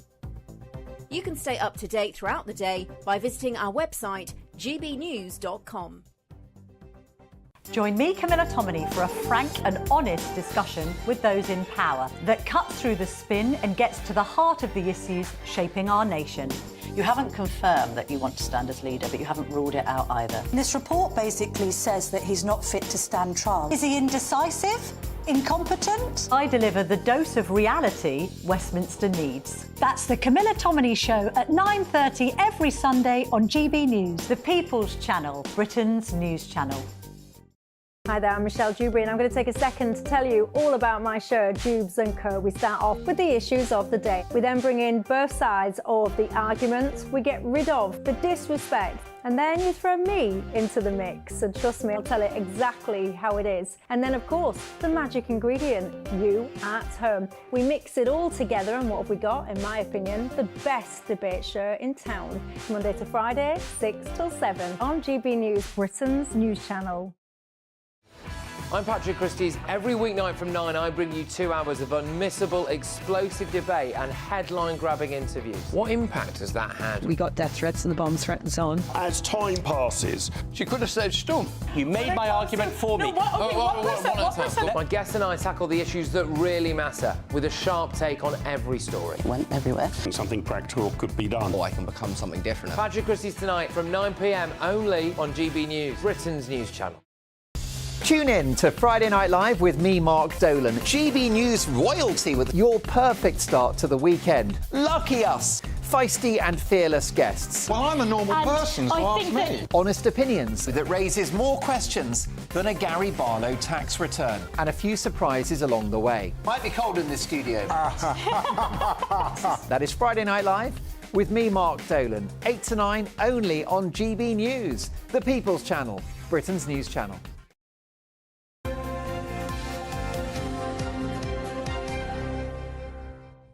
Just say I have solved the conundrum. I was just going to say... Don't say what it is, though, in case people are wanting to do it. The world wanted to know. He's very, very clever. Did it remarkably quick. I'm still struggling. Yeah, and you know what the word is now. I do know I'm still struggling. I don't know what the word There means. you go. I'm quite impressed with myself. I get myself on countdown. Took me about 10.5 minutes, but I'd get there. It'd be a very boring show, wouldn't it? No, go for it. I'd support you. Oh, yeah, right. All right, time for the sport. Aidan's here. Should we talk Olympic boxing? Yeah, I mean, look, forget sewage in the Seine, forget the opening ceremony, forget Murray's retirement. This looks as if it could be the story, the controversy of Paris 2024, Stephen. What we saw yesterday was the Algerian welterweight fighter Iman Khalif against Angela Carini of Italy. The fight was abandoned by Carini after 46 seconds. She had decided she'd taken enough punishment, 2 or 3 blows to the head, the first of which damaged her chin strap. It even had to be adjusted. And she went to her corner and said to her coach, I can't carry on. And the coach was saying, look, carry on, keep going, you know, just give it a little while. But she said, no, I've had enough. And she said she'd never been hit so hard. Now, the controversy here is that Iman Khalif has an XY chromosome and was banned by the IBA, the International Boxing Association. But let's see. This is where it gets very difficult. Yes, because XY chromosomes are normally found in men and not women. But there's no argument to say that she's had an unnatural advantage. Well, I mean, we're not talking about a trans athlete. No, absolutely not. She is a woman. Absolutely. But with an XY chromosome? Yes, so the IBA did tests last year, and Khalif, alongside another Chinese athlete who's a boxer who's fighting today, Lin Yuting, they're found to have had far higher testosterone levels compared to average, a larger muscle mass, the XY chromosomes that we mentioned, and they were deemed to have a competitive advantage by the IBA last year. Now, the backstory to this is that the IBA were overseeing all this, and they banned both fighters from competing at the World Championships last year because of this advantage. The IBA have been... Well, the IOC just took umbrage to the fact that they were scoring bouts wrongly. There were governance issues, and so jurisdiction of boxing, the governance of boxing for the Olympics was handed to the IOC's boxing unit, who have much more relaxed rules about who can compete. So this is where the controversy has come from. Now, yesterday, the IOC were forced into a very embarrassing position. I mean, as soon as Carini was seen to be weeping in the middle of the ring, the official feed just cut to a picture of the Eiffel Tower. It was completely bizarre, and it's a complete car crash now for the IOC because she's fighting tomorrow against Anna Luca Hamori of Hungary in the quarter-final. Lin Yuting, as we say, is fighting today from Chinese Taipei. And I want to hear just now as well from the IBA CEO, Chris Roberts. This is what he had to say yesterday in the aftermath of the incident. There's a concern raised by both coaches and boxers. Indeed, our medical committee at the time had also had concerns, and so it was at that point that the chair of the IBA medical committee intervened and said, look, we need to apply these tests correctly, and we go from there. But of course, end state to that is that these two boxers are not allowed to box within IBA. So I find it remarkable how the IOC apply a different condition to this event. So that's the IOC's, that's the IBA's versions of Chris Roberts, the CEO. Let's hear now from Mark Adams, who's head of communications at the IOC, who spoke after that. Testosterone is not a perfect test. Many women can have testosterone which is in what would be called male levels, and still be women and still compete as women. So this panacea, this idea that suddenly you do one test for testosterone and that sorts everything out, not the case, I'm afraid. So that's the version from both sides. We've heard from, obviously, the fighters as well. And it's interesting because, you know, Khalif is beatable. She's lost 9 fights to women. She was beaten by Kelly Harrington, wasn't she? That's correct, yes. The Irish boxer, by the way, very good boxer. That's right. So 25 years old, but I do think there's dangers going forward. And people are comparing it to Caster Semenya a few years ago. But you know what? There's a world of difference, Stephen, between being beaten over 400 metres. Yes, it's unfortunate to go up against somebody like that. You've been beaten. You could argue about the whys and wherefores of why it happened. But this is hand-to-hand combat in a boxing ring. And there is serious danger. I mean, nobody can say that they could look at Angela Carini yesterday and say that she was not in danger. I mean, she clearly felt it herself. Yeah, a suspected broken nose. We don't know the full outcome. Yeah, she said her nose was too sore to carry on. But talking of Kelly Harrington, she was Olympic gold medalist in 2021, wasn't she? Yeah. She's refusing to compete against any boxers who are biological males. And it's not the testosterone issue, it's the biological chromosomal issue. It gets very complicated, and it is a story that's got very, very angry on both sides. But it's difficult to call the male, isn't it? I mean, this is the problem. Yes, it is. Because then people think, well, it's someone who's been born male and had some sort of transition, which it isn't. It's not a transitional issue. This particular boxer. I mean, they're born female. They are female. It's just that genetically, it's not. It's whether the additional variables are deemed an unnatural advantage. You're born with a difference in sex development, or a DSD, which means you are a biological advantage over a female if you're in a contact sport like boxing. I think the difference here is the danger. It's the danger inside the ring. Of course, yeah, absolutely. It's a passionate story. It's incredibly complicated. We all need to be scientists to understand this one. You do. Right, Aidan, thank you. We'll see you a little bit later on. We've got the papers with Tom and Lynn in a couple of minutes.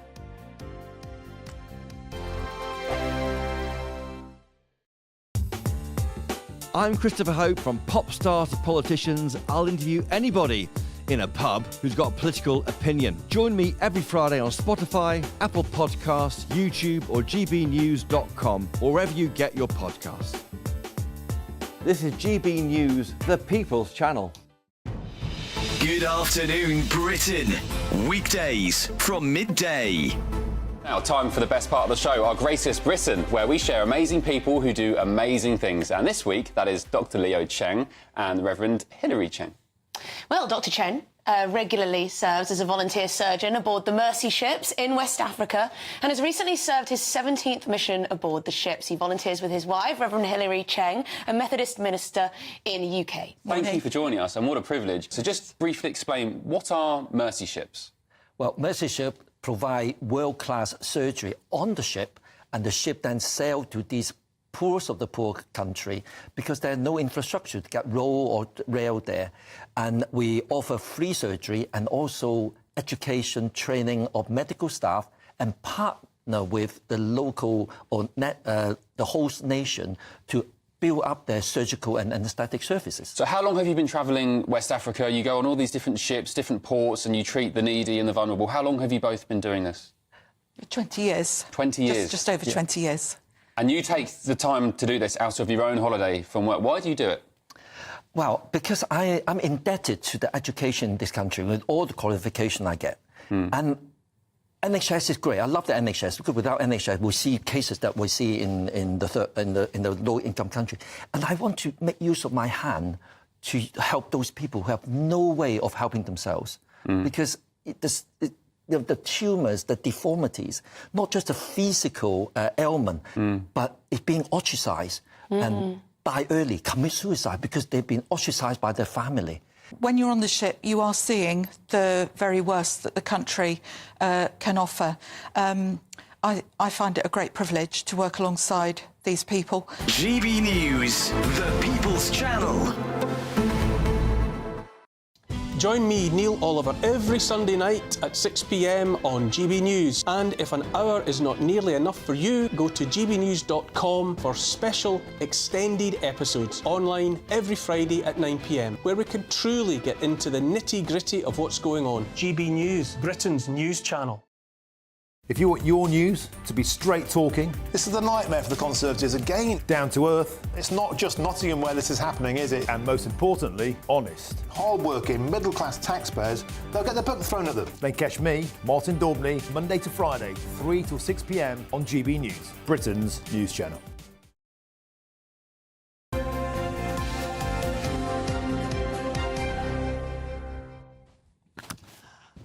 Should we read some papers now, then? I think we better. I think so, yeah. We've got some great people doing it as well. Editor of Spiked, Tom Slater, and political commentator Lynn May. Thank you very much for joining us this morning. Morning.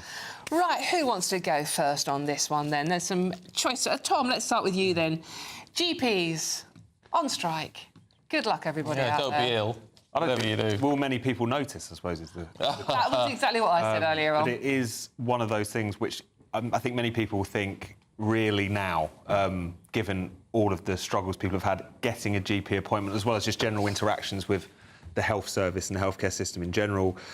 So 98% of the members that the BMA balloted amongst their GP membership have backed this action. We should say it's not that necessarily that practices are going to close, but it's that they will not do certain procedures, they will not make certain referrals, they will kind of limit the number of patients potentially that they'll see in a particular day.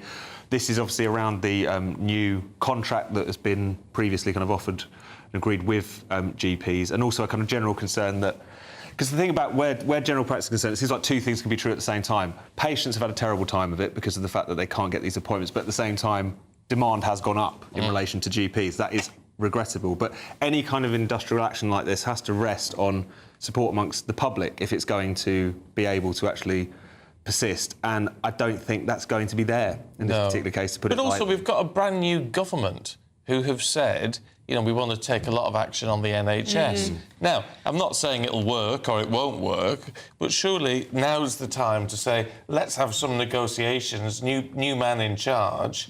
let's go and see what we can do without suddenly saying, well, going on strike. I think that's why they're doing it. I think they've seen Rachel Reeves come out and say, you know, pay rise, but we want in on the action. Now's the time. And I think we're going to see a lot more of this. I echo your words with regards to it's hard to get a GP appointment, but also I think we're moving towards, as you said, many good doctors are flying out, they're leaving the industry, we've got more people coming in, and I also think this is not going to cure the issue, but so many people also waste their appointments, they'll book, they won't turn up, things like common colds, there's so many things that we've become trigger happy with, let me go and see the doctor. Obviously for something serious or concerning that you've never seen before, definitely get out to your GP, but there are things that we can do at home to boost our immune system and get healthy. No, I think it's one of those things where it doesn't have to be as kind of black and white as this is. You know, the GPs have no point whatsoever here, but it's a difficult argument to land with the public, I think, because GPs, you know, on average they earn about £115,000 each year. It's one of those things where people, I don't think, have the same kind of relationship with their GP or sense of kind of sympathy where disputes like this are concerned than they would say with nurses or paramedics. The junior doctors, even though that was very unpopular, had a kind of stronger case in terms of how much their real terms pay had eroded over time. That's not necessarily the case here. But so it's a difficult one to land for people. It is, because we can't even get an appointment to begin with. I get more from my pharmacist. When I go and see a pharmacist, which is next door, versus my GP, I get more care, I get more information. And I think they said that. There's a lot to be said for pharmacists, but of course... Under increasing pressure as well? They're under more... and their contracts are very much squeezed, but that certainly needs to be looked at. Talking of all things financial, though... Yes. Lynn, we've had a cut in the base rate. Finally. For the first, 4 years, has it been? Yes. Well, since 2021 to 2023, the base rate has been cut 14 times to try and curb inflation. Sorry, increased. Yeah, increased 14 times, to try and curb inflation. And even though it's not much, it's something. Now, of course, Labour are going to come out and say, you know, this is because of us. But it's very hard to say and give them the credit for this. They've been in for 2 minutes, come on. So as much as we want to hate Rishi Sunak and the Conservatives, and people found him a bit wooden, his plans were actually working. I mean, it's another reason why people will be asking, why did he call the election when he did? Because it was clear that this cut was in the offing. If anything, calling the election presumably stalled it because they wouldn't want to be seen to be intervening in politics and, you know, strengthening... But this wouldn't have saved it from a 0.25% cut. Nowhere near. But it's one of those things, I think, internally in the Tory party, they will be looking around and thinking, why did you make it so much worse for us? And I think if it's been raised 14 times within a few years, then maybe we're going to see quite a few more of this. And for anyone who's in the process of... Well, I'm in the process of buying a property, and I've got on the phone now to my broker, and I said, I'm about to complete in about a couple of weeks. And I said, see if you can get me a better rate. So for all those at home about to buy, in the middle of buying, see if your broker can get you a better rate. No, absolutely. It could make a significant difference to you. Actually, there's another health story as well, isn't there? Sorry about that out there. But social workers, Tom, this is your story from the Telegraph today. Social workers are quitting now as well. Is anyone left? No, exactly. And this is a fascinating one because it's over basically being forced to work from home. So there's been this research by academics at Bournemouth University looking at people who are leaving the social work profession. And one of their top 4 reasons is the fact that because... due to kind of cost savings, local offices are being closed. They're being required to do a lot of their work from home, and on Zoom. And when you think about how so much of social work will rely on kind of one-to-one conversations and working relationships and so on, it's a reminder that, yes, there are sections of the workforce, and white-collar work in particular, who like this work-from-home stuff. But there's many people who recognise that it's bad for their own particular job, and it's also in terms of career development and general workplace camaraderie and all the rest of it. How do you even be a social worker if you're not seeing your clients face to face? I mean, You must be seeing some, but maybe it's just not having any of that office time to discuss. And that seems to be what they're mostly concerned about. We work very closely. I work in public sector housing and law, and we work closely with social workers. And there is the capability for them to go in. Some local authorities, they are cutting down their spaces in terms of office space, but you can go in. But also, it's a very demanding job. They say you should only be a social worker for a maximum of 9 years because of so many heinous things that you see in the industry.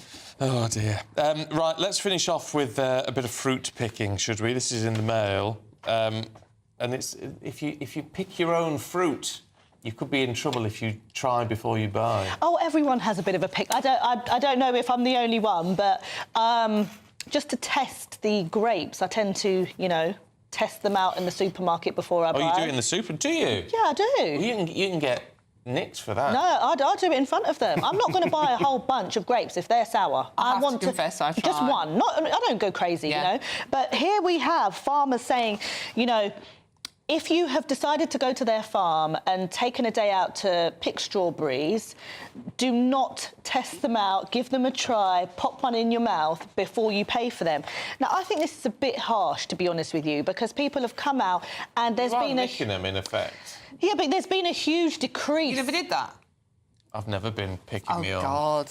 No, but there's been a huge decrease in strawberry picking, and it's such a great thing for farmers to open their doors, essentially, and invite people to have a look how farming happens, agriculture. We're not seeing enough of it. So then to put this sort of, it's just unfair, isn't it? You want to try before you buy. Well, I suppose you do. Is it good weather to go fruit picking now, though? Let's find out with Alex, shall we? That warm feeling inside. From Boxed Boilers, sponsors of weather on GB News. Hello, very good morning to you. Here's your latest GB News weather forecast coming to you from the Met Office. For many, there will be a decent amount of sunshine for a time, because then we do have some cloudy, wet weather pushing its way in across parts of Scotland and Northern Ireland, and that is going to feed its way southeastwards as we go overnight. But for the time being, there are some heavy showers across parts of the east of England. These may ease for a time before more showers, which could turn thundery, develop as we go through this afternoon. It is still going to be hot in the east, temperatures peaking in the high 20s, possibly low 30s. Elsewhere, we're looking at high teens, low to mid 20s perhaps. As we go through this evening, it is going to be a fairly wet end to the day across many parts of Scotland. Outbreaks of rain feeding in from the west and some blustery winds here too. Across Northern Ireland, most of the rain will have started to clear by the time we get to around 5 or 6 o'clock, so some clearer, brighter skies developing later on. Meanwhile, down the western side of England and Wales, a bit grey, a bit cloudy to end the day, and there will be a little bit of rain around, but a sunnier picture as we go through this evening further east. That band of rain, though, does gradually make its way southeastwards as we go through this evening, overnight, and into the earlier hours of tomorrow morning. So as we start to wake up tomorrow morning, it is going to be quite cloudy across many parts of England and Wales, a bit of rain around, but as a result, temperatures not dropping a huge amount, but clearer, fresher air across parts of Scotland means it could be a bit of a chilly start here. As we go through tomorrow itself, yes, a bit of cloud across England and Wales to start off with, and there will be some outbreaks of rain. Some of the rain could turn heavy, possibly even persistent, especially across southern southeastern parts as we go through the afternoon. Across Scotland and Northern Ireland, watch out for some fairly frequent showers, but in between, some decent, bright, sunny weather around, and for many, a touch fresher than it has been recently. We're only looking at highs in the mid-20s Celsius. Into Sunday, and quite a cloudy picture towards northwestern parts, some rain pushing its way in. Elsewhere, mostly dry, bright at times. A brighter outlook with Box Solar, sponsors of weather on GB News.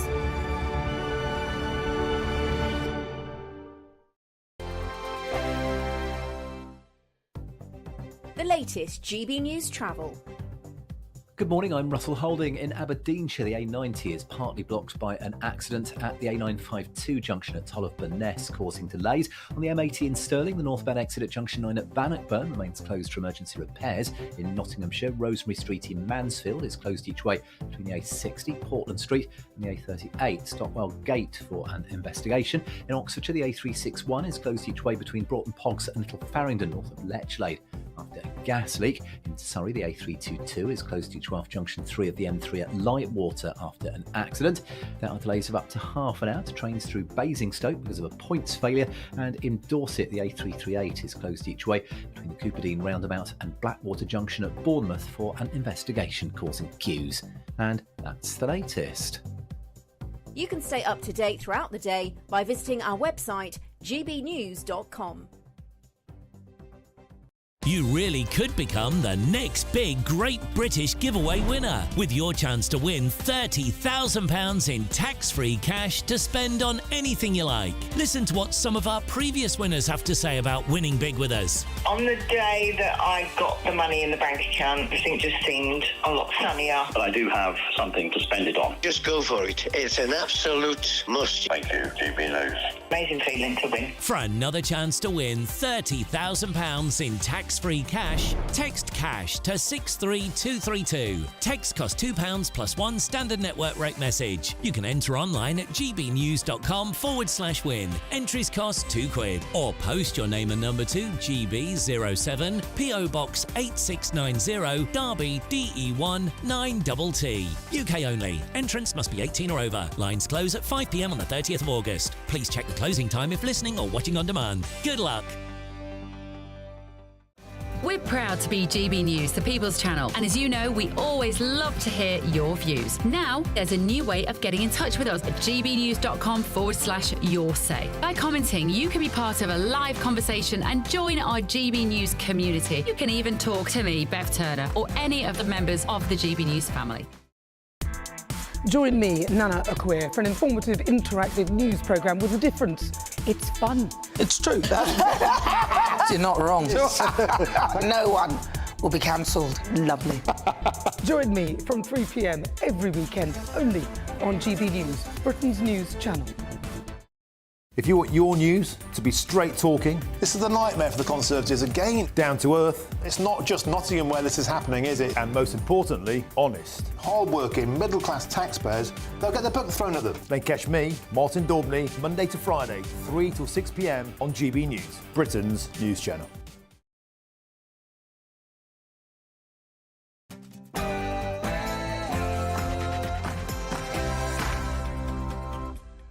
Good morning to you. Sir Keir Starmer launches a National Violent Disorder Unit.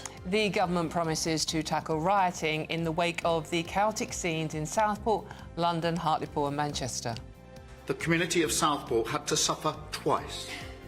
A gang of thugs got on trains and buses, went to a community that is not their own, a community grieving the most horrific tragedy.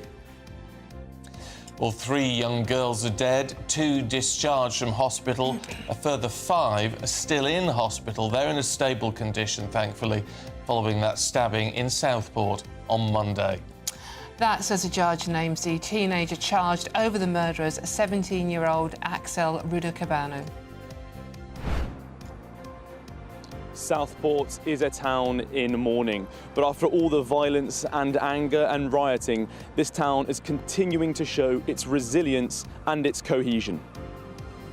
Also today, the BBC crisis deepens. The broadcaster considers legal action to claim back some of the payments made to Huw Edwards, as its boss admits the corporation knew about his offences. Another factor at this point was very significant duty of care considerations. I think it was right for us to say, look, we'll let the police do their business, and then, when charges happen, we will act. Meanwhile, GPs vote to take industrial action for the first time in 60 years. The Duke and Duchess of Sussex are going to embark on a trip to Colombia. That's after Prince Harry said it was too dangerous to bring his wife to the UK. Meanwhile, elsewhere, one of Britain's most prolific serial killers, Levi Belfield, is blocked from having a civil partnership. But should murderers ever be granted this privilege?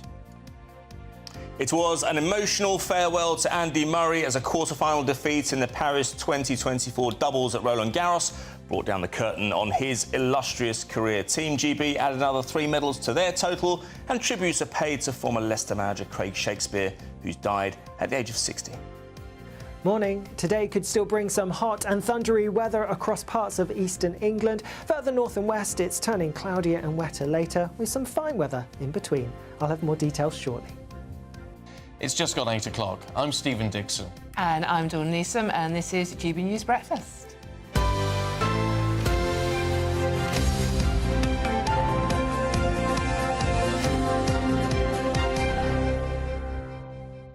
Before we get into the nitty-gritty, what do we make of the weather? What are you hoping for today, Aidan? Well, I've been told it's going to be quite high again. I just want a little bit of sunshine. I want to top up my tan. I'm a bit pasty at the moment. So, are you? So, yeah, a little. Do you not think? No, it's been beaming sunshine in Bromley at the moment, so that's why I've kind of picked up a little bit more than average. But it was raining last night. It was awful. It was awful, wasn't it? I like it hot and steamy. I do. I love the weather. I really do. But I am. The weather in general, just the hot weather, specific weather. The summer, the long hot 2-day summer we're currently enjoying. It's been a bit like. To be fair, it's been a bit longer than that. 3 days, I know, and then a thunderstorm. I mean, who'd have thought it? You see, I didn't get a thunderstorm last night. No, you got a few drops, didn't you? Just a little sprinkling, and I went and stood outside in the garden. It was lovely just to feel the rain. It didn't have that clearing effect that storms normally have, though, did it? It was still quite humid afterwards. In your dressing gown? I was in my dressing. There was a picture that appeared on some social media. Oh, really? Yeah. Yes, of me in my dressing gown outside in the garden. Ooh. People just moaning about my socks. You look like you're like Rocky Balboa going for a boxing match. Yeah, this is what I do. Don't mess with me. But it was nice just to feel a little bit of warm rain. But a big thunderstorm would have been great. Such as humidity and mugginess, isn't it? Yeah. I like a thunderstorm. I like a thunderstorm out at sea. Have you ever stood on a cliff top and watched thunder and lightning out to sea? It's the most elemental thing. The radio station taken off air. A British one taken off air yesterday for an electrical storm at the Paris Olympics. Oh, really? Seriously, they're having it bad over there as well, aren't they? Well, it's obviously not that far away, but similar. Oh, well, let's see if it's going to clear things up a little bit today, but I'm still enjoying the heat. Is still nice. Phew, that's culture. Oh, yeah, there you go. Scotch you up. Right, Aidan, we'll see you a little bit later on. Let's crack on with the main news this morning. And Sir Keir Starmer has unveiled new police capabilities to address violent disorder in England, and he's labelled those responsible for what we've seen over the past week or so as a tiny, mindless minority. Recent incidents of unrest in London, Hartlepool, Manchester prompted a meeting with police chiefs in Downing Street. And let me be clear, the meeting this afternoon was not about pointing the finger of blame. That is not how this government of service conducts its business, because it doesn't work. Rather, this was a meeting to pull together our response, a response both to the immediate challenge, which is clearly driven by far-right hatred. Well, yesterday, a judge named the teenager charged in connection with the stabbings as 17-year-old Axel Rudakabana. 3 children were killed during the attack. That's just 2 other girls who were injured are thankfully now left hospital. Let's head to Southport and get the latest from our national reporter, Charlie Peters. I mean, whatever the rights and wrongs of what we're seeing in terms of direct action that some people are taking, Charlie, you've got to feel for the people of Southport and how they're coping with this tragedy. Absolutely, Stephen, and good morning to you, Dawn, as well. I mean, this is a town that's been traumatised twice in the views of many because of that appalling incident on Monday, the mass stabbing attack. But then to have violent disorder and rioting come so soon after, with many of the police officers who responded to that event on Monday then finding themselves being hurled at with bricks and mortar a day later. It's almost incomprehensible. But with that violence now passing, some legal action taking place with the charging of a suspect, it does feel as though some of that immediate anger and tension has now simmered. And this is a town really in mourning, starting to grieve what it was unable to grieve due to the immense pressures and violence that occurred right at the start of that process. And you can see here, with this significant tribute right in the middle of the town centre to the 3 girls who were killed on Monday, Alice Aguiar, Elsie Stenkham and BB King, ages 9, 7 and 6. And if I can, I'd just like to read a couple of tributes that have been written for them. I mean, over here we have a message to Elsie. written by a local saying, "Taken too soon, we can't come to terms with your loss, knowing you will not walk through those school doors with Bethany in a few weeks is unbearable." And then another message in a similar handwriting to BB King, the 6-year-old. "Watching you dance on stage with my little girl just a few weeks ago doesn't make what has happened make any sense." It is a town really struggling to come to terms with the situation on Monday, so appalling as it was. And Alice Aguiar, a drawing of her, is on the top of this tribute here, surrounded by flowers and balloons. And I've just read out a couple of tributes written by a parent, but so many of these tributes written by children. And despite so much rain last night, a storm coming in on the northwest, candles are still lit here.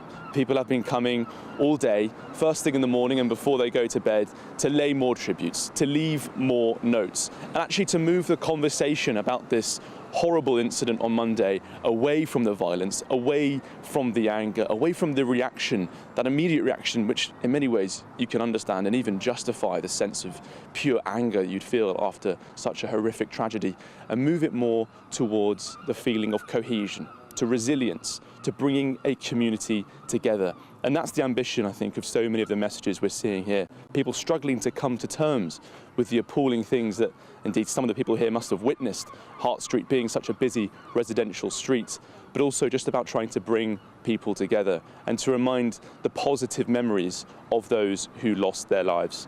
There was also some good news yesterday that you briefly mentioned, which is that 2 children were discharged from Alderhay Hospital, 5 others also in a stable condition there. There were 10 victims of attempted murder as well, allegedly on Monday at 11:50 at Hart Street at that yoga and dance class, a Taylor Swift themed class led by Leanne Lucas, one of the 2 adults who was named as a victim of alleged attempted murder. The other 8 are children. We can't name them, but there are many tributes not only to those 3 girls who were killed, but the 8 others who are still recovering after suffering those appalling injuries on Monday. Charlie, oh, thank you very much. I honestly can't get my head round. We're joking about the weather. It's lovely weather, it's sunny, it's summer, and I've just come back from, lucky enough to spend a day on the beach, watching little kids playing on the beach, paddling, building sandcastles, and thinking of those little girls. I just can't comprehend what their families are going through. Their little girls' bedrooms are still there, no doubt, Pink and Taylor Swift, etc., etc. To go into that bedroom. It's just absolutely heartbreaking. And this is what we should be talking about. We should be talking about those children, not the violence and the hate. I just don't know if I go. What I do is I try and shut it out. It's partly because of the job, because there's so much stuff we deal with. But I cannot bear to think about it. No, really. It's just utterly, utterly heartbreaking. It really is. And obviously, you can say thoughts and prayers with the families and with the community in Southport all you like, but you can never, ever articulate how you're really feeling about this. But this is where communities come into play, because although whatever we feel, a couple of 100 miles away, for the people in Southport, it's much more tangible, and actually they can, and the support of a community around all those families affected will actually make a difference. Yeah.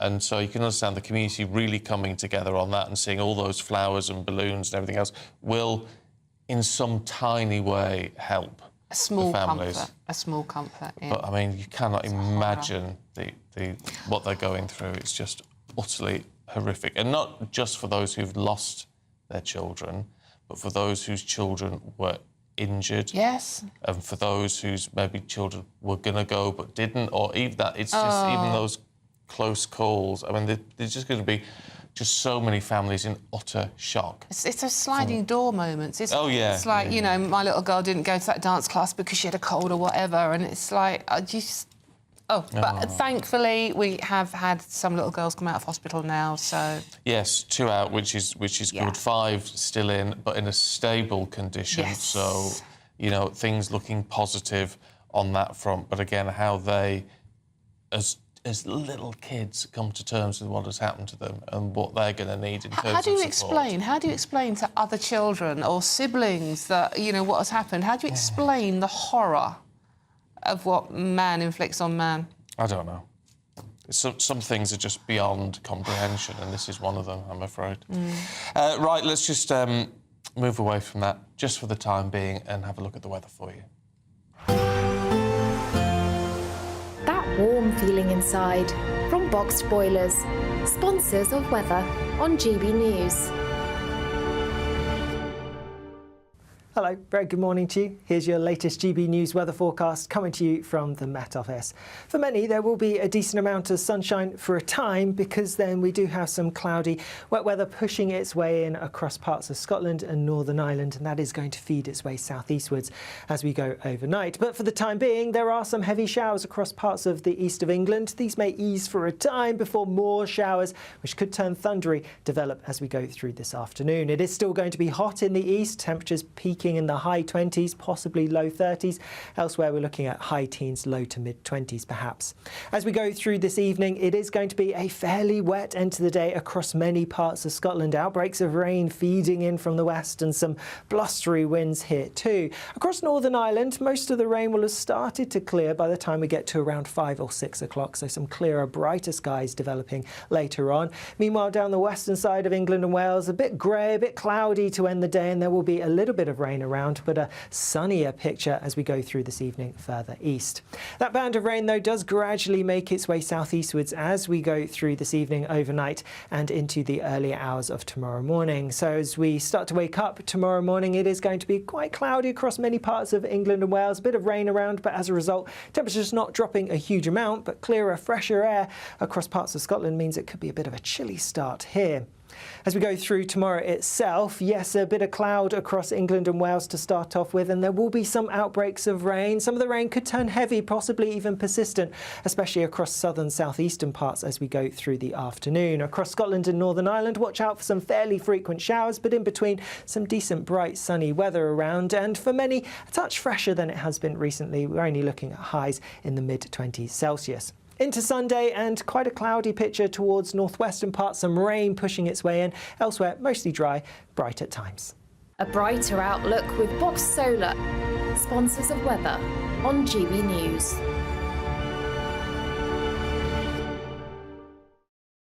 Now, the BBC is considering legal action to claim back some of the payments made to former newsreader Huw Edwards. That'd be your money, remember? Director General Tim Davie admitted the corporation were made aware about the category of the newsreader's offences back in November. He also said they were looking at all the options. This comes, of course, after the 62-year-old pleaded guilty to 3 counts of making indecent images of children.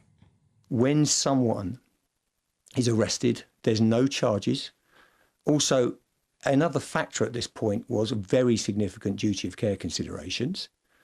I think it was right for us to say, look, we'll let the police do their business, and then, when charges happen, we will act. Edwards was the BBC's highest paid newsreader before he resigned in April, earning more than £475,000 in the past year. Well, earlier we spoke to former BBC producer David Keithley. He's got a lot of form on how it, bad form, should I say, and how the BBC handles controversial matters.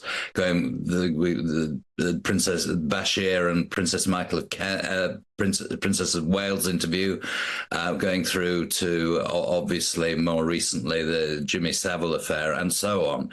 And I think what it underlines is that the problem is that the BBC, on these matters, is its own judge and jury. It doesn't have any independent input into its decision-making process when there are complaints about its actions. And all that means that what it tends to do is to, in the first instance, try to protect its own reputation rather than getting to the truth. And I would say it defies belief, really, that after, as Mr. Davie revealed last night in the interview he finally gave, that the BBC knew about that there were high category offences involved here. that they didn't take action early on. We don't know what they did. We don't know what they discussed. They say there were mental health problems, but what are Mr. Edwards' mental health problems?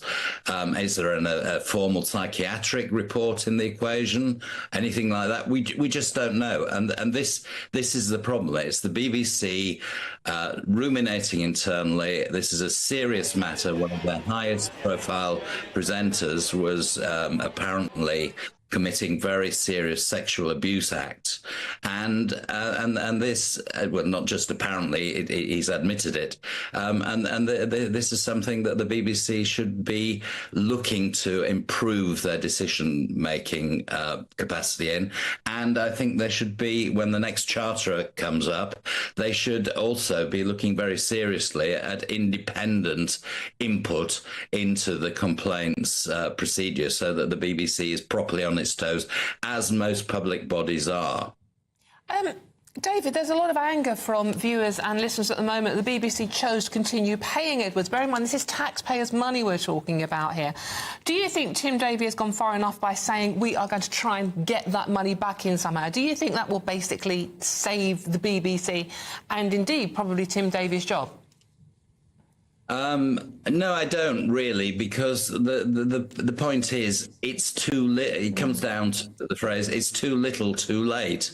Here we are. Tim Davie was refusing to give interviews, apparently, until very recently indeed. And yet, this is a front-rank matter about how the BBC controls its internal procedures, etc., etc. I'm not suggesting that human resource procedures should be abandoned or anything like that, or kangaroo courts internally. But what we do need is this is license fee monies, license fee payers' money, as you say, and the BBC should just simply be much more vigilant and much more upfront about how they're dealing with this type of very serious problem. I suppose there is the argument in all of this, David. You know, he at this stage had not been found to have, I mean, with the previous allegations, you know, nothing illegal, unwise but not illegal, to coin a phrase, perhaps in his previous behaviour that saw him take a step back from his work. And even though he'd been arrested, of course, he hadn't at this stage been charged, so it potentially could have been seen as a bit kangaroo court, couldn't it, if stronger action had been taken? Well, of course, things have got to be proceeded with very carefully in these cases. And yes, of course, you can't presume anybody guilty until the full facts are known. Oh, it's a mess. There's loads in the papers about it this morning, as you would expect, and various texts coming out that he's sent to people. And I just don't know what the BBC, in terms of what he was paid and continuing to pay and all the rest of it, I don't know what the BBC should have done. Well, I think they're trying to make the best out of a bad job, but I mean, it's not like they haven't been here before. But it's, well, yeah, exactly. But I do think there's definitely questions to be asked about what they were asking about his behaviour, even before the initial stuff came out 18 months ago. There was stuff being... I mean, there was an investigation by Newsnight that was all kept under wraps. Yeah.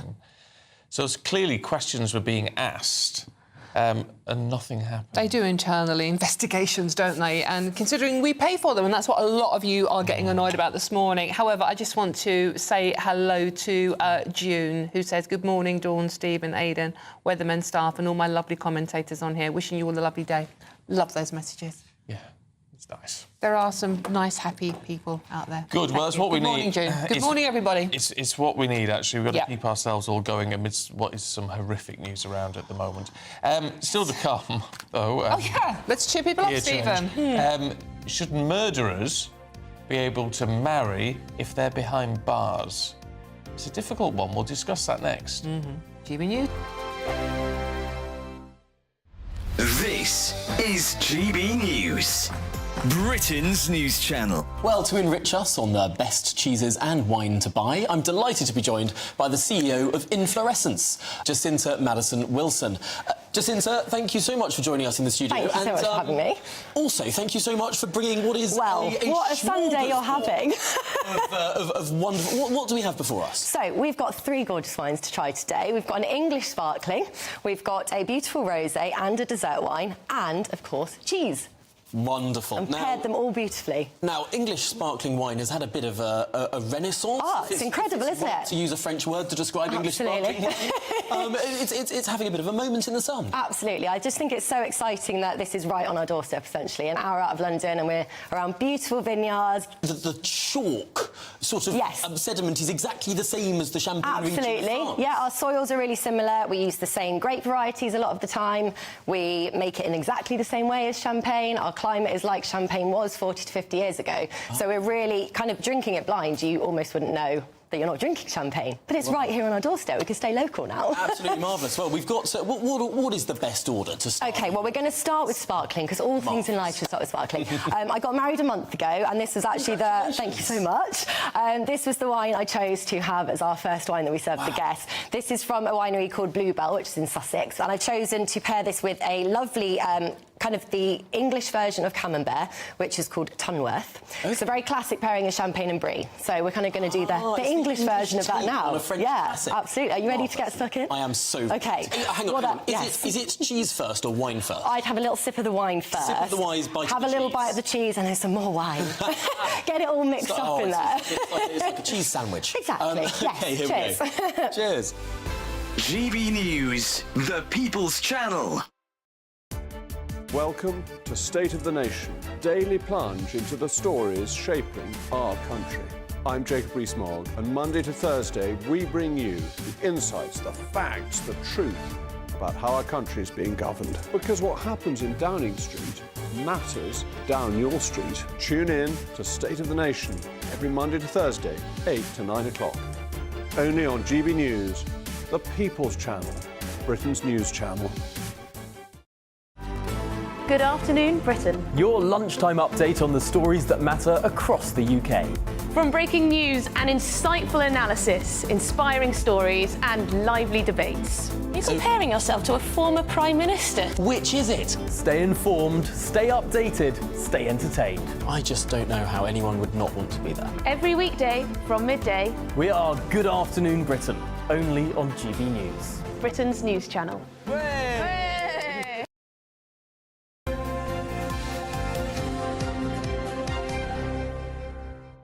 It's 8:24. Good morning to you. Now, one of Britain's most prolific serial killers, Levi Belfield, has been blocked from going through a civil partnership. This comes as a new law has been introduced that prevents the most serious criminals from getting married behind bars. Well, just in case you don't remember, Belfield was convicted of murdering Millie Dowler, Marsha McDonnell and Amélie de Lagrange in the early 2000s. So, should you be allowed to get married behind bars? Joining us now is retired prison governor Vanessa Frake, MBE. Vanessa, thank you very much for joining us this morning. Well, the simple question is, should you be allowed to get married or enter a civil partnership behind bars? Well, it's a difficult question for sure, but my own personal view is absolutely not. You know, this bill is a long time coming, and finally the victims of crime are taken into consideration. You know, these people who serial kill, who murder for whatever reason, you know, they take that right to life away from somebody. So why should they then be allowed to get married in jail? You know, I think finally this bill focuses on victims of crime rather than, as before, in the European Court of Human Rights, which focuses on prisoners. So to me, it's a long time coming, and thankfully it's finally here. And I can see absolutely why people, I can imagine the comments on your say will be absolutely all for this law. Yeah, well, I mean, I know we're talking here about some of the most serious offences that a human can commit. However, what about anyone behind bars? I mean, frankly, you are there, I mean, yes, for rehabilitation, but also for punishment, to be removed from society for a period of time. I mean, why should anyone who's serving time be allowed to have any sort of marital relationship? I mean, that's a good question, to be honest. You know, you've got the likes of Ian Huntley, who was sentenced to 40 years. Well, you know, that's a life sentence. But actually, if he was ever to be released, he could be released after 40 years. So you could say, well, why doesn't he fall into that category? And yeah, I think the law probably could go further. I think the Justice Secretary has reserved the right to allow marriages in exceptional circumstances.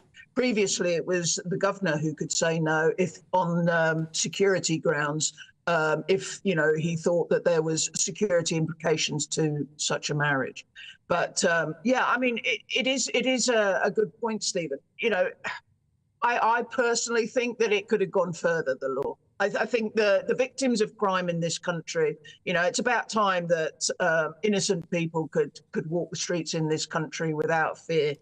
I think there are parts of our criminal justice system that don't go far enough at the moment. Vanessa, I know, obviously, in this case, we're talking about one of the most hideous serial killers, you know, that we've had the misfortune to have in recent years. But is there an argument here that if prison is also about rehabilitation, in some cases, being allowed to if you have a civil partnership or get married might help with that rehabilitation? Yes, but, you know, does a ring on your finger and a piece of paper mean that, you know, your rehabilitation is going to be so much greater? I seriously doubt that. You know, if you've got a partner on the outside who's prepared to wait 30 years, well, you know, all to the good. I don't necessarily see that there's a need for a bit of paper that says you're now married or in a civil partnership. Is it a bit of an obvious point? I don't know if I'm being indelicate, but frankly, if someone wants to marry Levi Belfield or another, you know, murderer whilst they're serving their time, it begs the question who these people are.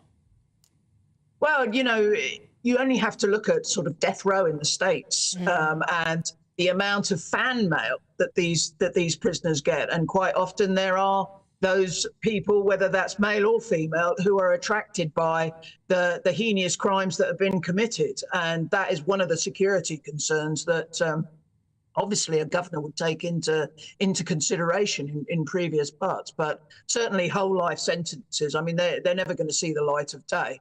And I think it's important for victims to know, you know, if you've lost your partner, your wife, whatever, and then you see the likes of Levi Belfield, you know, getting married in prison. What does that say to us? That says that, you know, we don't care about victims of crime, and I think that's wrong. I think, Vanessa, you're right there. We forget about the victims of crime so much. Can I just ask you quickly, Vanessa, what you make of the reaction you've seen to the Southport incident that we've witnessed with the loss of those 3 little girls at that dance class? I'm speechless, you know, like the rest of the country. My heart bleeds for those families, those that died and those that were injured. I can understand people's anger at it. I think, you know, it's about time that we in this country were treated as adults and told truth and not lied to. And I think I don't agree with the riots, etc. And I certainly don't agree with them, you know, taking their anger out on the police, but I do, to a degree, understand it. But, you know, like the rest of the country, my heart goes out to the community of Southport, but particularly those that were injured or lost their lives. Vanessa, as always, it's good to see you. Thanks very much indeed.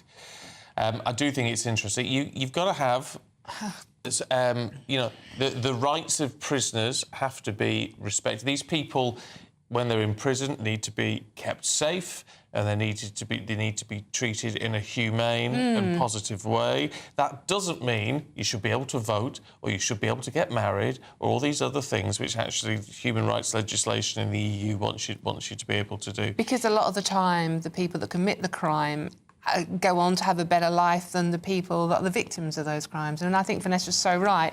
It's the victims that we forget about all the time. Yeah. All the time. I agree. I'm all for helping people when they come out to get back into society and to make a positive contribution. That's one thing. But when they're inside, when they're serving their time, well, there's got to be some cost to that. If that means you can't get married and you can't have your say in an election, well, so be it. What's that phrase? Don't do the crime if you can't do the time. Yeah, well, exactly. Right, we're going to talk to Ada McGee about all the sport coming up and, of course, that very final match for Andy Murray. That's next.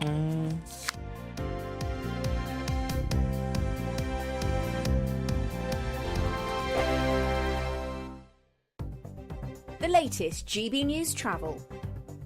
Good morning, I'm Russell Holding. In Aberdeenshire, the A90 is partly blocked by an accident at Tollop-and-Ness, causing delays. On the M80 in Stirling, the northbound exit at Junction 9 at Bannockburn remains closed for repairs. On the M62 in West Yorkshire, the outside lane's closed westbound just before Junction 33 at Ferrybridge after an accident causing delays. In Oxfordshire, the A361 is closed north of Lechlade after a gas leak. In Surrey, the A322 is closed each way off Junction 3 of the M3 at Lightwater after an accident. In Dorset, the A338 is closed each way between Cooperdine Roundabout and Blackwater Junction at Bournemouth for an investigation causing queues. Castle Lane is also closed. The FDS report a wait of up to an hour at border control before boarding at Dover, and in Cornwall the A30 is closed in both directions off the Bramwell Lane roundabout north of Penzance after an accident causing queues.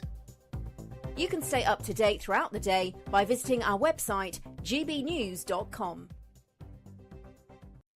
Join me, Neil Oliver, every Sunday night at 6 p.m. on GB News. And if an hour is not nearly enough for you, go to gbnews.com for special extended episodes online every Friday at 9 p.m, where we can truly get into the nitty-gritty of what's going on. GB News, Britain's news channel. I'm Michael Portillo. This is GB News, the People's Channel, Britain's news channel. We're proud to be GB News, the People's Channel, and as you know, we always love to hear your views. Now, there's a new way of getting in touch with us at gbnews.com/your-say. By commenting, you can be part of a live conversation and join our GB News community. You can even talk to me, Bev Turner, or any of the members of the GB News family. I'm Tom Harwood.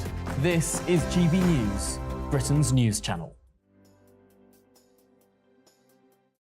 Join me, Camilla Tominey, for a frank and honest discussion with those in power that cuts through the spin and gets to the heart of the issues shaping our nation. You haven't confirmed that you want to stand as leader, but you haven't ruled it out either. This report basically says that he's not fit to stand trial. Is he indecisive? Incompetent? I deliver the dose of reality Westminster needs. That's the Camilla Tominey Show at 9:30 every Sunday on GB News, the People's Channel, Britain's news channel. Hi there, I'm Michelle Dewberry and I'm going to take a second to tell you all about my show, Dubes & Co. We start off with the issues of the day. We then bring in both sides of the arguments. We get rid of the disrespect. And then you throw me into the mix. And trust me, I'll tell it exactly how it is. And then, of course, the magic ingredient, you at home. We mix it all together and what have we got, in my opinion, the best debate show in town. Monday to Friday, 6 till 7 on GB News, Britain's news channel.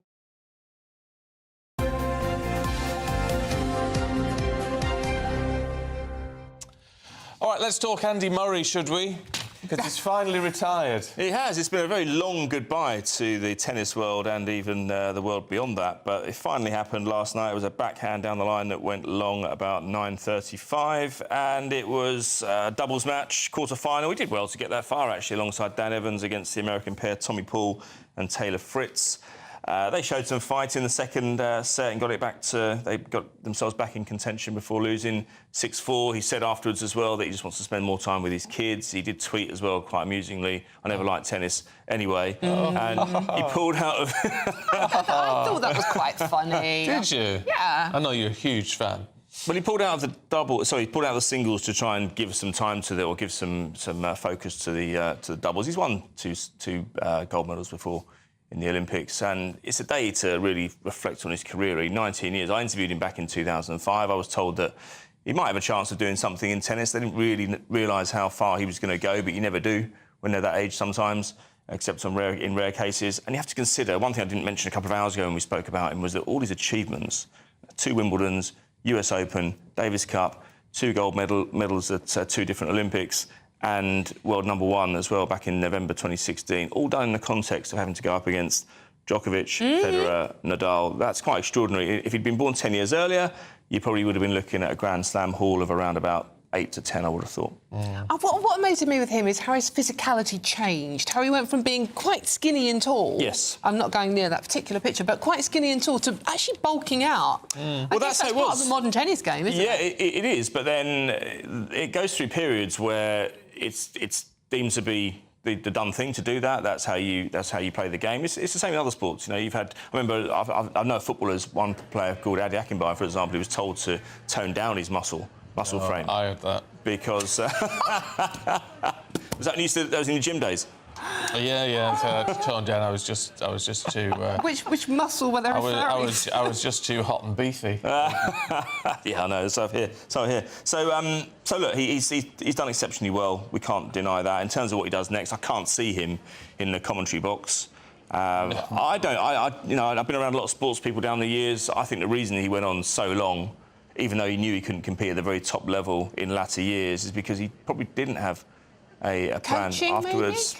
There's no money in coaching, but he doesn't need the money. It's a hell of an undertaking. The reason he went through so many coaches, and so has Emma Raducanu over the last few years, is because it's such a commitment. You have to travel around the world, and these coaches are usually of the age where they'd be fathers and mothers, they have families, etc., and they can't commit to spending 48 weeks a year on the road. It goes from tournament to tournament. We just see Wimbledon, we just see the Grand Slams, but there are loads of tournaments, lucrative ones, in between that as well. And Andy Murray probably travels with an entourage of between 10 and 20, I would think.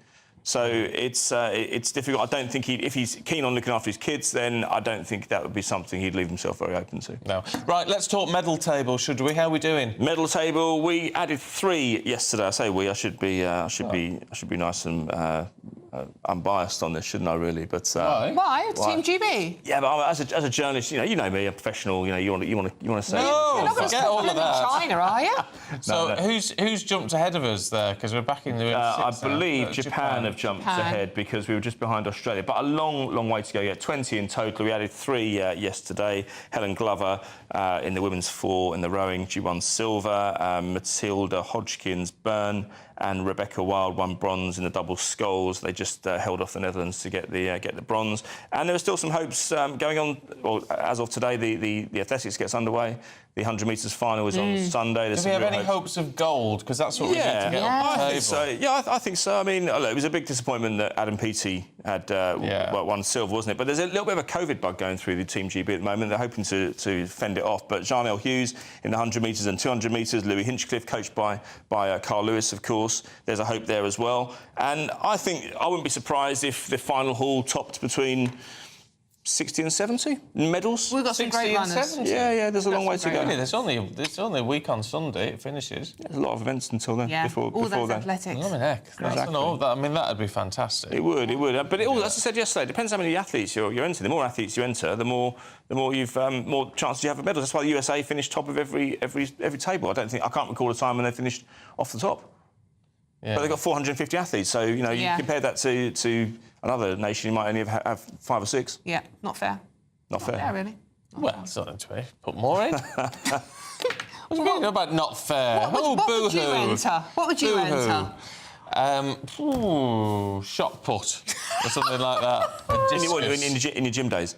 My gym days, yeah, I was all right at that, and javelin and all that sort of thing, yeah. Did a bit of athletics, did you? I can chuck things. Your gym days or your gin days? Gym. Mind you, gym days and gin days coincided, really, having. I used to do a lot of working out, I just can't remember any of it. There you go. Aidan, thank you. Thank you, Aidan. Right, there's still plenty of time to enjoy a massive win this summer. 30 grand in tax-free cash. Yeah, it could be a gold medal win here, and it could be. Oh, I know, so clever. It could be you, and this is all you have to do to win it. Celebrate a spectacular summer with your chance to win an incredible £30,000 in tax-free cash in our Great British Giveaway. It's the biggest prize of the year so far, and it's totally tax-free. What would you spend that on? Luxury holidays, a new car, or just put it away for a rainy day? Whatever you do with £30,000 in tax-free cash, make sure you don't miss out on a chance to make it yours. For another chance to win £30,000 in tax tax-free cash, text CASH to 63232. Text costs £2 plus one standard network rate message. You can enter online at gbnews.com/win. Entries cost £2 or post your name and number to GB07 PO Box 8690 Derby DE1 9TT. UK only. Entrance must be 18 or over. Lines close at 5 p.m. on the 30th of August. Please check the closing time if listening or watching on demand. Good luck.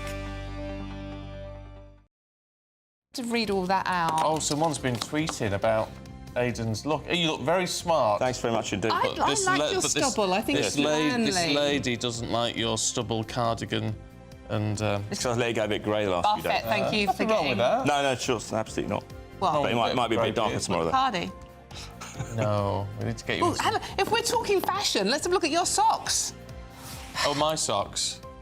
Not mine, I'm quite not wearing conservative today, aren't they? No, they're all right today. Yeah. No, they're nice. My stepmother-in-law bought me those. They're lovely socks. It's just combined with the dressing gown. Style. Right, we've got the papers with Tom Slater and Lynn May in just a moment. Don't go anywhere.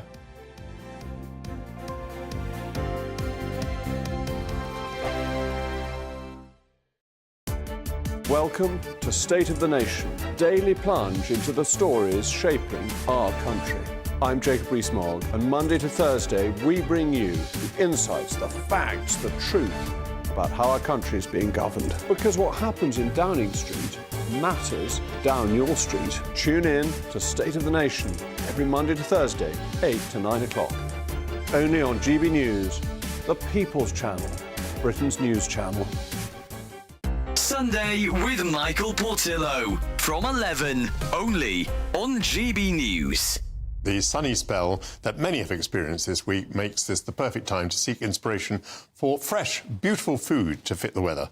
Hannah Harley-Young from Crazy Sexy Food joins me once again for the latest in our Taste of Britain series. And to go alongside the return of the glorious sunshine, she recommends tequila. To be honest with you, it's more about my total love of tequila. It is my favourite drink. I have my favourite cocktail ready to be shaked for you in a second, which is obviously the margarita. But I think also I just love this sort of general story of tequila. Tequila, a bit like with champagne, can only be produced in the region of Tequila in Mexico. But I've actually brought for you, interestingly, a brand that is London-based. This was set up by Tom and Jack. They were drinking, I think, in sort of 2018, 2019, somewhere in South London, and realised that tequila could actually be quite enjoyable. Do you know what it's made of? It is. It's made from the blue agave plant. Now, 300 million of these plants are harvested every year. It takes between 8 to 12 years to harvest. Their tequila is made to be drank with tonic, which is not your usual accompaniment with tequila. Usually it's lime, it's a margarita. With a Blanco tequila, the idea is that the process is that once it's distilled, that is the end, it's bottled and it's sold. This is the Reposado. I haven't actually opened that, but if you do want to have a smell, you can open it. But the idea behind this is that it's been rested, so it's rested in oak barrels. I actually love people's behaviour behind tequila now.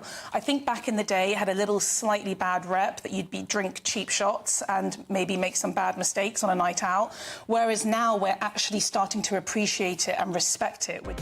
GB News, the People's Channel.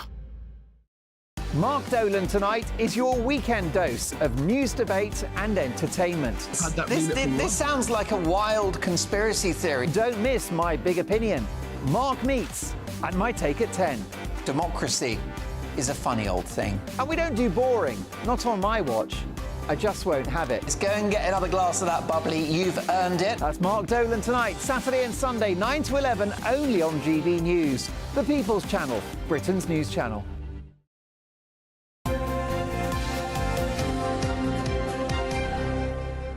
Very, very fit. Right, let's see what's in the papers.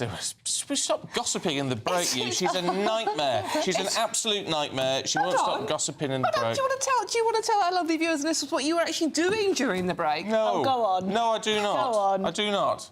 I'm not sharing. What happens in the break stays in the break. Anyway, let's see what's in the papers this morning with this topic, with the editor of Spike, Tom Slater, and political commentator, Lynn May. I do apologise. I'll never forget what. Tom, let's talk about this this prisoner exchange, prisoner exchange between Russia and the States. Yes, so the focus of this is Evan Gershkovich, who was and is a reporter for the Wall Street Journal, who a year ago was arrested by the Russian authorities for allegedly spying, completely kind of trumped up charges. He was just doing his job, talking to officials, trying to get a story. He was subject to a kind of kangaroo court. He was sentenced to 16 years in prison. And now, finally, as a consequence of these negotiations and this prisoner swap, which is the biggest one between Russia and the US since the Cold War, he's finally coming home, along with a series of people. I think in the end it was 16 Russians going the other way and 8 US citizens coming back home. And, yeah, it was fantastic to see a resolution to a really horrendous situation. But you do see the kind of disparity as well in terms of, you know, the America negotiating for their journalists back in exchange for, you know, FSB spies and so on. Yeah. A reminder of what a threat to press freedom Including exists. one known as the bicycle killer. Yeah. Why has it happened? So this, it seems like negotiations have been going on for a long time. It was often suspected that the Gershkovich case, because it became so symbolic, was part of a kind of bargaining chip. It was so heavy-handed, it was so public, it was so outrageous that clearly this was an attempt on the part of the Kremlin to use this as leverage and to try and make this negotiation.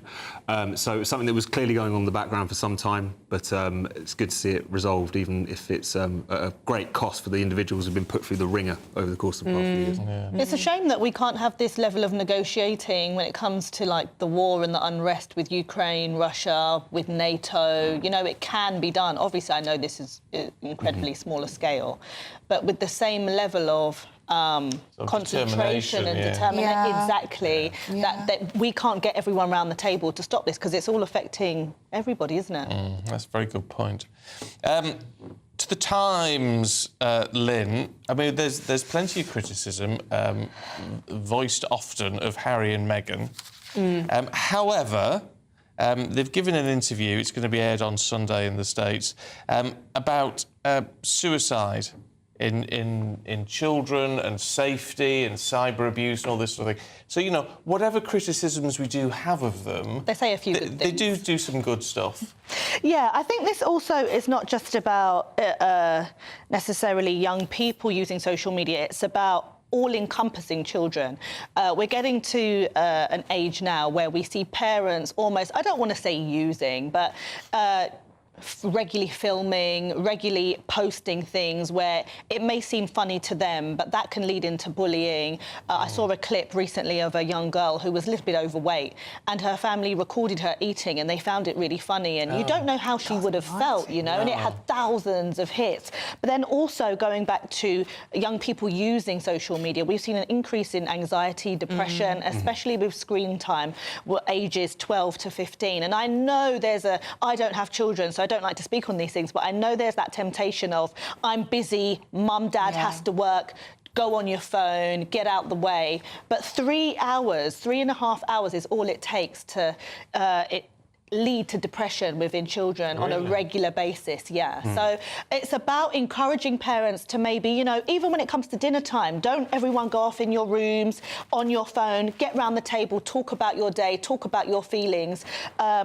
so children are not just subjected to this world of just online all the time. And I do wonder if part of this as well is the fact that the rise of kind of more concern about letting kids out and about, because, you know, the whole thing about get the kids out from under your feet, just kick them out in the morning, they'll come back in the evening. That's the sort of thing that used to occupy kids during the day. But because there has been that kind of heightened concern, fewer and fewer kids walking to school by themselves, or certainly not until a lot later, I do wonder if the phone has kind of filled that gap a little bit insofar as parents being increasingly worried about them in the real world. You know? I think definitely with the Sussexes as well, with their children and their controversial life so far, they want to protect their children. We've seen a few pictures of them, but they're not as... We know Meghan likes the limelight. I would have thought that we would have seen more of the children, but maybe this is a reason why we don't. Well, I mean, look, good on them for that. Interesting. We are talking about it because they have raised this issue again, which is good. But, I mean, I think kids should get out there on the bikes and climbing trees again, to be honest with you. Oh, yeah. I agree. But going back across the pond again, Tom, this is your story. Trump being rebuked for racist Kamala Harris remark. Yeah, so he made these comments suggesting that Kamala Harris only turned black recently. Kamala Harris, of course, is biracial. She's got a Jamaican father and a mother who's originally from South India. And he's kind of suggesting that, I guess, she's sort of playing up one aspect of her identity that she used to mainly identify as Indian and now doesn't. There's no real evidence for this. It's also just quite grim and unseemly to be speculating about these things. It's certainly true that the Democrats are kind of leaning into identity politics again. I mean, there was this mass Zoom call the other night, White Dudes for Harris, which sounds like a sort of carnival of cringe in terms of this kind of thing. And this kind of temptation. White Dudes for Harris. It was really embarrassing, yeah. There's some terrible clips of it. And also this... To be fair, the same happened for Trump late in 2016? Yeah, Blacks for Trump. When it was Blacks for Hispanics for Trump. I think they both do. That's why he also did that interview recently. But do you know what? This is really interesting for me because I don't personally like Harris and her politics. I would much rather Trump. However, she is the closest to what I probably identify racially, where I've got one parent from Asia and the other one from the Caribbean. And so many people do not understand this, or they have a mental block towards it. And sometimes intermittently I will refer to myself to, oh yes, I'm black. Oh yes, I'm mixed. Oh yes, I'm... And that's something that people just need to understand. We're the fastest growing population in the West at the moment, being of mixed heritage. And sometimes we will identify in different aspects. And I just think this is a lack of understanding with Trump. So, Lynn, given that you are in Kamala's situation, would you find it offensive if someone said that about you? As in, oh, what, you're Asian and or you're black? No, because I would not exist if I didn't have the culmination of both my mum and dad. And historically, I know it's Trump being the age that he's at, but prior in this country to 2001, mixed race people were just black. Even though we had a white parent or an Asian, we were just black. So that's why I think there's this conversation of the older generation saying, well, a minute ago you were black and now you're Asian. She's mixed, and if she wants to say I'm Asian, there's nothing wrong with that. And then if she wants to say she's black, there's nothing wrong with that. But I do understand the frustration of when it comes to politics. And also this kind of assumption that you would just vote for someone on the basis of them, they're more closely resembling you. It's a very odd business. You know. We're very much out of time. I just can squeeze in a bride who buried a sausage on her wedding day. I know, this is very, very strange. So apparently, tradition would have it in Spain that if you bury a sausage, that you'll get sunshine, and that's what she did, and apparently it worked. Very odd. I didn't think it was limited to Spain, this tradition, but there we go. Oh. Well, you knew about it already. Have you ever buried a sausage? I wouldn't like to say on live television, but I'll tell you afterwards. But, I don't know why you bury a sausage. In any case, someone's buried a sausage, because here is Alex with the weather, and evidently it's not too bad. Oh, there you go again. Looks like things are heating up. Boxed boilers, sponsors of weather on GB News. Hello, very good morning to you. Here's your latest GB News weather forecast coming to you from the Met Office. For many, there will be a decent amount of sunshine for a time, because then we do have some cloudy, wet weather pushing its way in across parts of Scotland and Northern Ireland, and that is going to feed its way southeastwards as we go overnight. But for the time being, there are some heavy showers across parts of the east of England. These may ease for a time before more showers, which could turn thundery, develop as we go through this afternoon. It is still going to be hot in the east, temperatures peaking in the high 20s, possibly low 30s. Elsewhere, we're looking at high teens, low to mid 20s perhaps. As we go through this evening, it is going to be a fairly wet end to the day across many parts of Scotland. Outbreaks of rain feeding in from the west and some blustery winds here too. Across Northern Ireland, most of the rain will have started to clear by the time we get to around 5 or 6 o'clock, so some clearer, brighter skies developing later on. Meanwhile, down the western side of England and Wales, a bit grey, a bit cloudy to end the day, and there will be a little bit of rain around, but a sunnier picture as we go through this evening further east. That band of rain, though, does gradually make its way southeastwards as we go through this evening, overnight, and into the earlier hours of tomorrow morning. So as we start to wake up tomorrow morning, it is going to be quite cloudy across many parts of England and Wales, a bit of rain around, but as a result, temperatures not dropping a huge amount, but clearer, fresher air across parts of Scotland means it could be a bit of a chilly start here. As we go through tomorrow itself, yes, a bit of cloud across England and Wales to start off with, and there will be some outbreaks of rain. Some of the rain could turn heavy, possibly even persistent, especially across southern southeastern parts as we go through the afternoon. Across Scotland and Northern Ireland, watch out for some fairly frequent showers, but in between, some decent, bright, sunny weather around, and for many, a touch fresher than it has been recently. We're only looking at highs in the mid-20s Celsius. Into Sunday and quite a cloudy picture towards northwestern parts, some rain pushing its way in. Elsewhere, mostly dry, bright at times. A brighter outlook with Box Solar, sponsors of weather on GB News.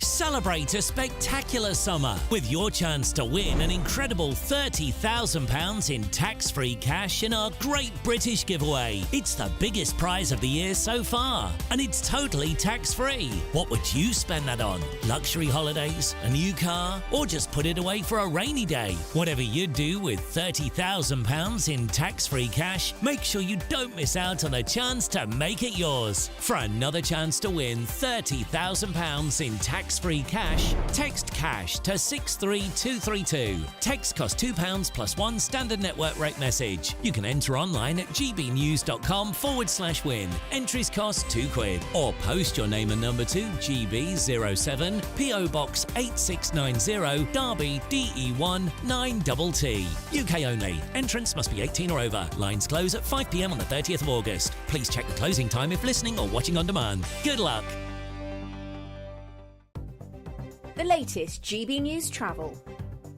Good morning, I'm Russell Holding. In Aberdeenshire, the A90 is partly blocked by an accident at the A952 junction at the Toll of Burness, causing delays. On the M80 in Stirling, the northbound exit at junction 9 at Bannockburn remains closed for repairs. On the M62 in North Yorkshire, there are westbound queues after traffic was stopped because of an accident between junctions 34 and 33 towards Nottingley. In Oxfordshire, the A361 is closed north of Lechlade after a gas leak. In London, on the A3 along West Hill heading north into Wandsworth, there's a lane closed after an accident between Upper Richmond Road, the South Circular, and the Wandsworth one-way system with queues from Tibbets Corner. In Surrey, the A322 is closed off junction 3 of the M3 at Lightwater after an accident, and in Cornwall, the A30 is closed each way west of the Bramwell Lane roundabout, north of Penzance after an accident causing queues. And that's the latest.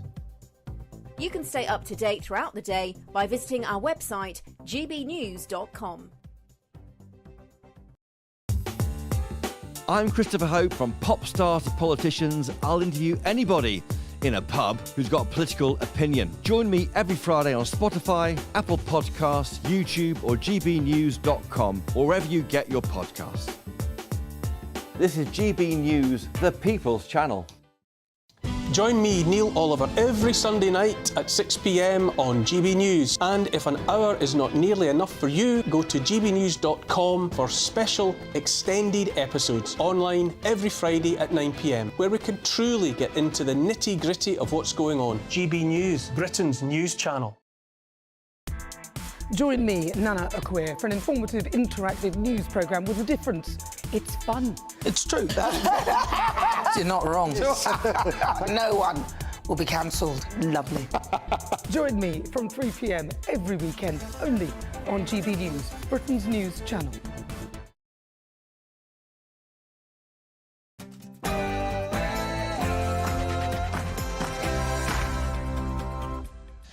Good morning to you. Sir Keir Starmer launches a National Violent Disorder Unit. The government promises to tackle rioting in the wake of chaotic scenes in Southport, London, Hartlepool and Manchester.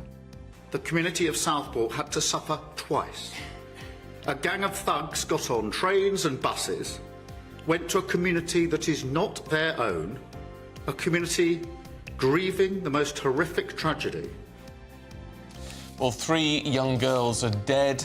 2 have been discharged from hospital. 5 are still there, but we're told they're in a stable condition following the stabbings on Monday.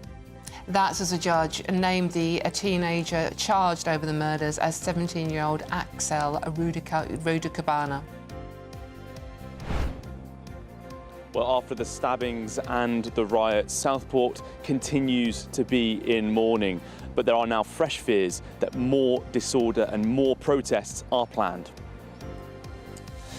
Also today, the BBC crisis deepens. The broadcaster considers legal action to claim back some of the payments made to Huw Edwards, as its boss admits the corporation knew about his offences. Another factor at this point was very significant duty of care considerations. I think it was right for us to say, look, we'll let the police do their business, and then, when charges happen, we will act. Meanwhile, GPs vote to take industrial action for the first time in 60 years. And the Duke and Duchess of Sussex are going to embark on the trip to Colombia after Prince Harry said it was just too dangerous to bring his wife to the UK. We'll get the latest from Cameron Walker. Yeah, a country that has suffered from internal armed conflicts for more than half a century, according to the Foreign Office. So why is Prince Harry prepared to take the risk? Find out shortly. Elsewhere, one of Britain's most prolific serial killers, Levi Belfield, is blocked from having a civil partnership. But should murderers ever be granted that privilege? Morning. Today could still bring some hot and thundery weather across parts of eastern England. Further north and west, it's turning cloudier and wetter later, with some fine weather in between. I'll have more details shortly. It's just gone 9 o'clock. I'm Stephen Dixon. And I'm Dawn Neeson, and this is GB News Breakfast.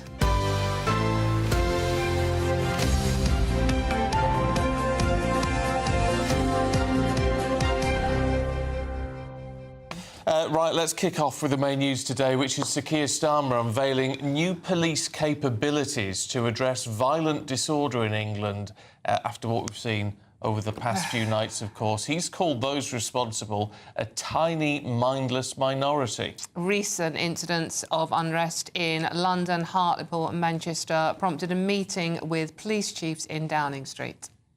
And let me be clear, the meeting this afternoon was not about pointing the finger of blame. That is not how this government of service conducts its business, because it doesn't work. Rather, this was a meeting to pull together our response, a response both to the immediate challenge, which is clearly driven by far-right hatred. Well, yesterday, a judge named the teenager charged in connection with the stabbings as 17-year-old Axel Rudakabana.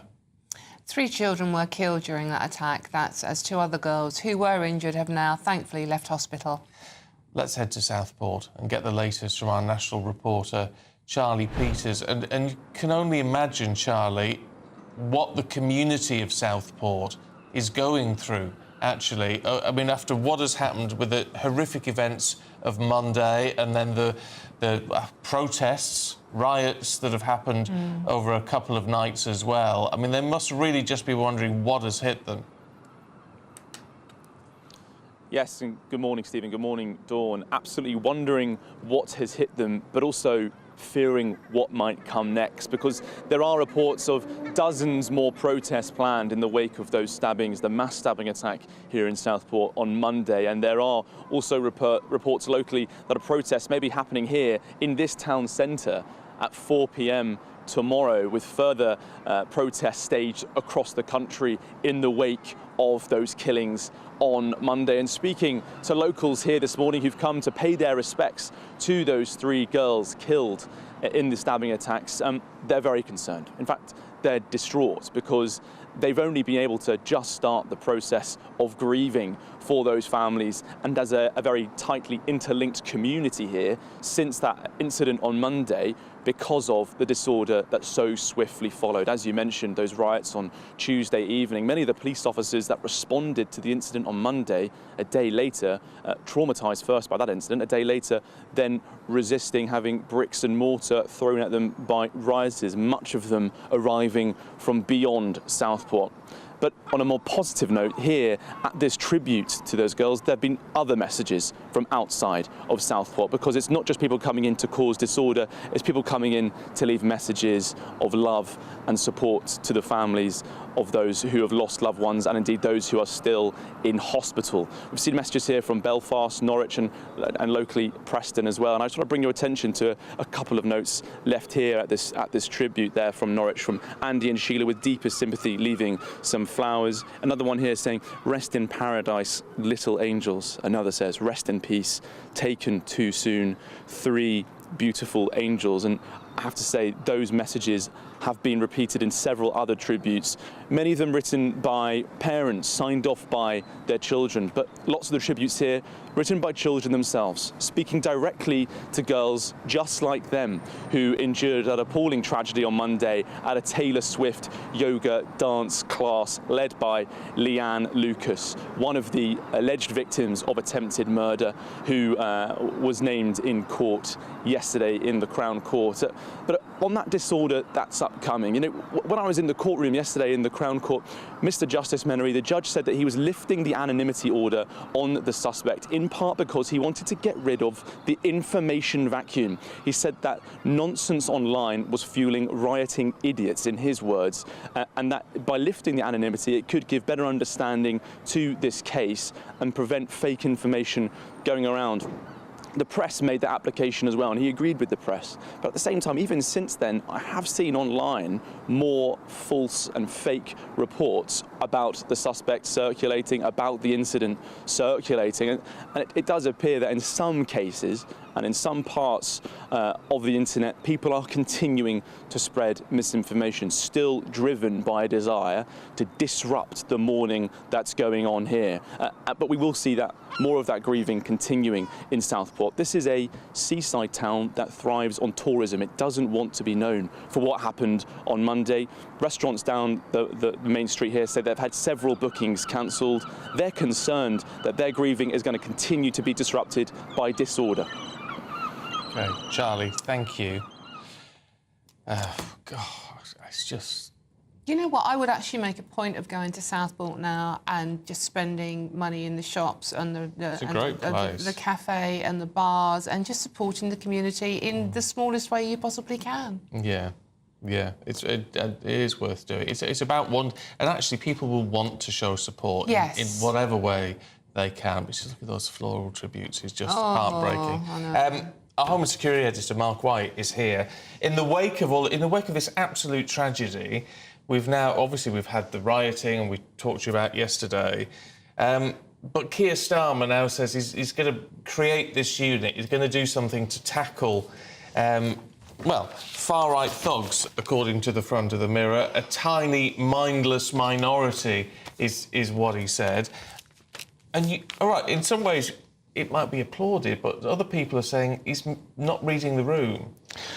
Yeah, I mean, it's so easy for all governments of all shades to resort to, talking about the proactive things that they're doing to make it look as though they're getting to grips with an unfolding crisis. We're setting up a new unit, a new task force, and the like. Well, the fact is, the police already have well-rehearsed plans in place that allows them to share intelligence force-wide, countrywide, and also mutual aid agreements so that police forces are able to help out neighbouring police forces in times of disorder and other major events.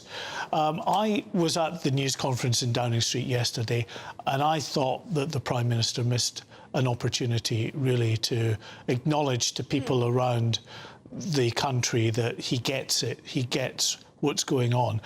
I was sitting there waiting, hoping to be asked to ask a question, and I wasn't. But if I was, I would have asked him, absolutely we condemn the violence and the disorder, but in doing that, does he also acknowledge that right across the country there are simmering tensions, real anger in communities who believe that the social fabric of these communities is disintegrating slowly but surely? And in doing that, if he does acknowledge that, what does he say to these people going forward? What is he going to do? What is he going to put in place that helps address those concerns and maybe reduces some of those tensions? Do you think, Mark, that, it'd be stupid not to understand that? Everybody must understand that now, that there are issues. Well, you say that. There was not a single question in the whole of that news conference that addressed that issue at all. Lots of questions on what you were doing to ensure that, the police are there. Do we need tougher powers? What about Nigel Farage and his supposed inflammatory comments that he was, they claim, making. So 2 questions on that. Not a single question actually maybe exploring some of the deeper underlying tensions, because Keir Starmer quite, pointedly put it, it's his belief that all of those people out on the street, they were all far right. None of them were protesters. They were all criminals, according to him. Which is not going to sort any of the issues out. It's not, no. OK, Mark, thank you. Well, Mark was on yesterday. Loads of you got in touch and said, he's explaining it correctly. Yeah. He's talking common sense on that. And that's a valid point. There really are tensions, and whether you agree with them or not, it's got to be addressed, hasn't it? You can't ignore it. It's like the elephant in the room. If you ignore it, it gets worse and you're going to get more riots. That's the problem. We're always so quick to address communities. Address the community. Yeah, that's a good point. Right, the BBC is considering legal action to apparently try to claim back some of the payments made to Huw Edwards. Director General Tim Davie admitted the corporation were made aware about the category of newsreaders' offences back in November. He also said they were looking at all options after the 62-year-old pled guilty to 3 counts of making indecent images of children. When someone is arrested, there's no charges. Also, another factor at this point was a very significant duty of care considerations.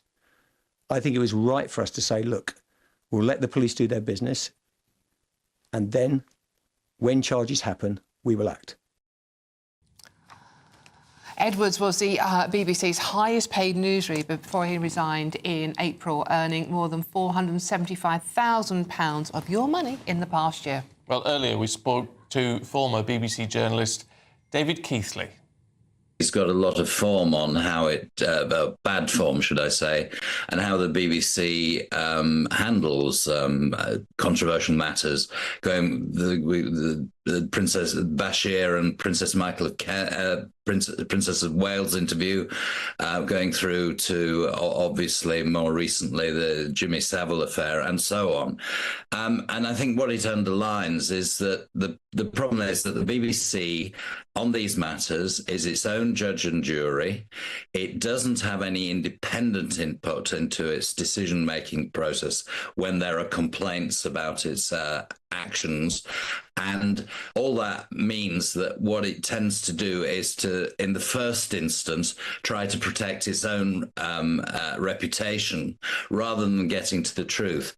And I would say it defies belief, really, that after, as Mr. Davie revealed last night in the interview he finally gave, that the BBC knew about that there were high category offences involved here. That they didn't take action early on. We don't know what they did. We don't know what they discussed. They say there were mental health problems, but what are Mr. Edwards' mental health problems?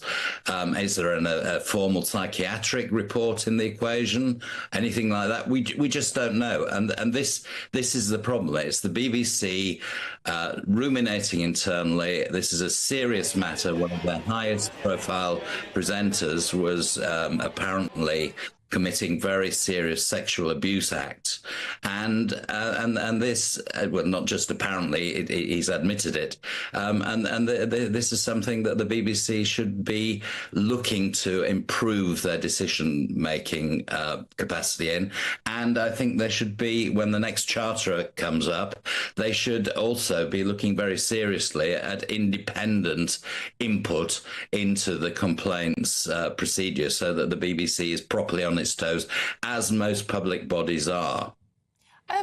David, there's a lot of anger from viewers and listeners at the moment. The BBC chose to continue paying Edwards. Bear in mind, this is taxpayers' money we're talking about here.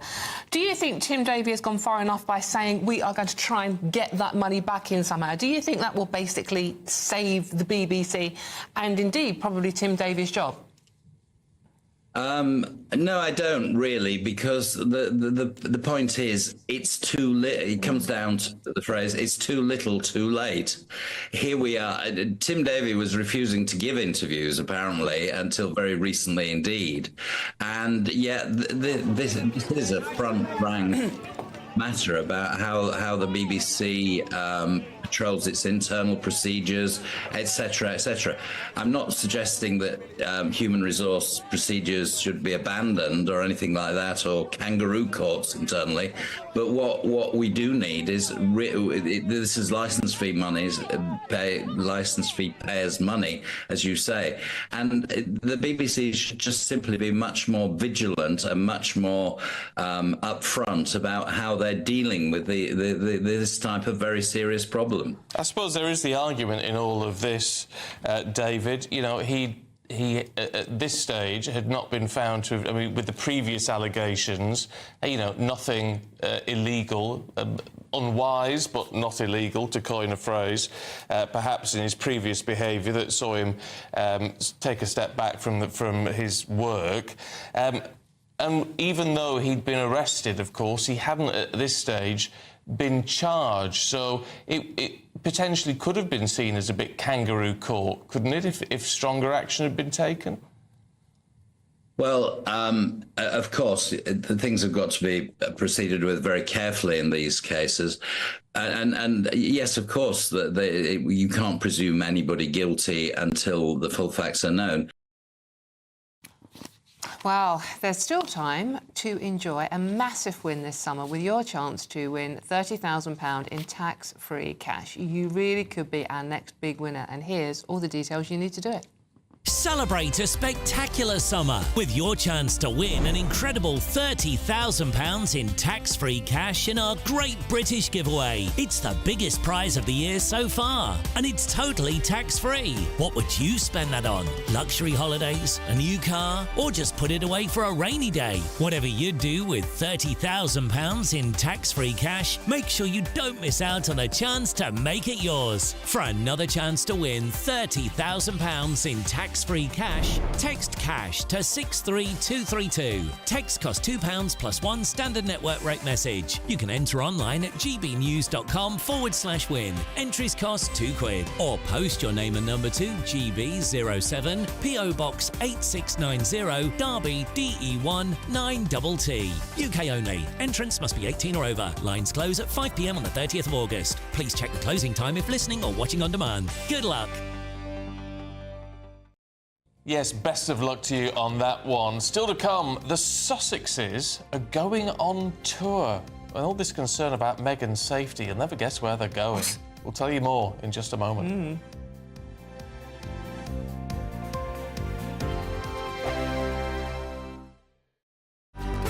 Good afternoon, Britain. Your lunchtime update on the stories that matter across the UK. From breaking news and insightful analysis, inspiring stories and lively debates. You're comparing yourself to a former Prime Minister. Which is it? Stay informed, stay updated, stay entertained. I just don't know how anyone would not want to be there. Every weekday from midday. We are Good Afternoon Britain, only on GB News. Britain's news channel. Welcome to State of the Nation, daily plunge into the stories shaping our country. I'm Jacob Rees-Mogg, and Monday to Thursday we bring you the insights, the facts, the truth about how our country is being governed. Because what happens in Downing Street matters down your street. Tune in to State of the Nation every Monday to Thursday, 8 to 9 o'clock. Only on GB News, the People's Channel, Britain's news channel.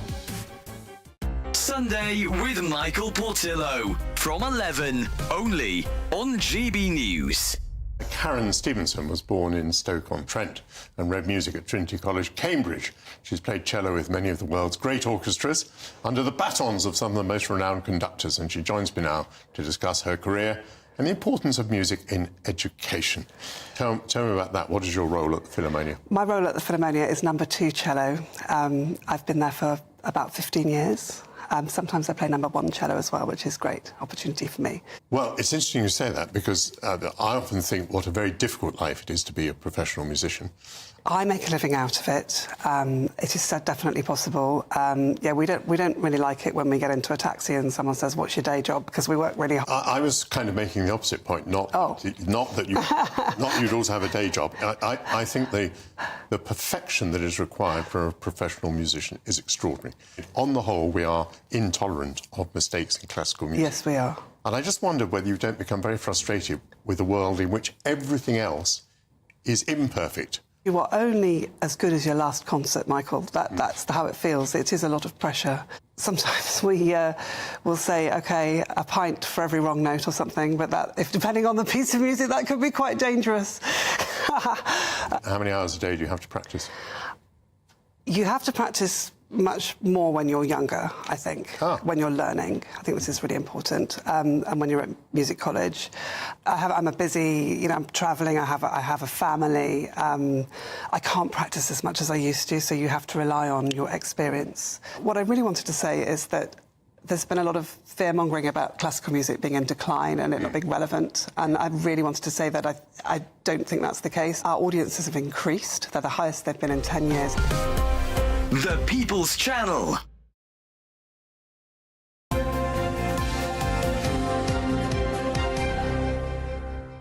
Now, Harry and Meghan are going on tour. It's got a bit of a spin to it, though. Our royal correspondent Cameron Walker is here. What is going on, Cameron? Well, they've just announced they're going on a tour to Colombia. Oh, that's safe. South America. That very safe country. Very safe, country where the government are warning you not to travel to. Yes, well, let me just read out some quotes. So the UK and US governments advise against all but essential travel to certain parts of the country. Granted, Harry and Meghan aren't going to those certain parts, but this is what the Foreign Office says on their websites about Colombia. Terrorists are very likely to try and carry out attacks in Colombia. Kidnapping rates remain high in Colombia. Illegal armed group kidnap hostages, both for ransom and political purposes. That is what the UK Foreign Office says. Now, last week, Prince Harry told a documentary that he refuses to bring his wife Meghan to the United Kingdom because he cannot keep her safe over the downgraded security fears.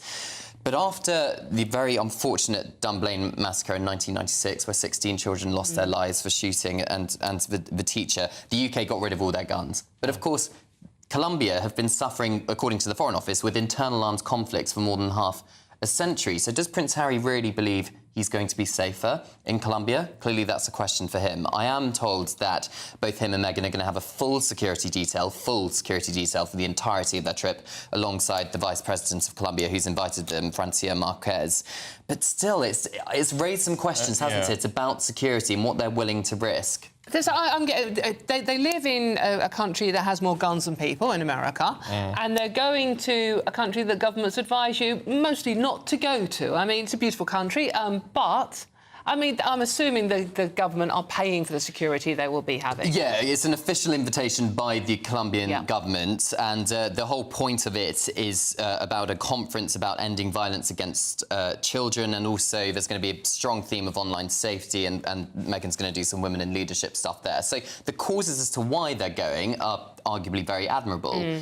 But it's just, I think, clearly Harry and Meghan have had to weigh up whether or not it's going to be safe enough for them to go there. But this announcement has coincided with their first joint television interview since that infamous Oprah Winfrey interview on CBS about online safety. So let's take a look at that. Kids are young. They're 3 and 5. They're amazing. But all you want to do as parents is protect them. And so as we can see what's happening in the online space, we know that there's a lot of work to be done there, and we're just happy to be able to be a part of change for good. That when your children ask for help, someone, is there to give it. If you know how to help. Thank you. At this point, we've got to the stage where almost every parent needs to be a first responder.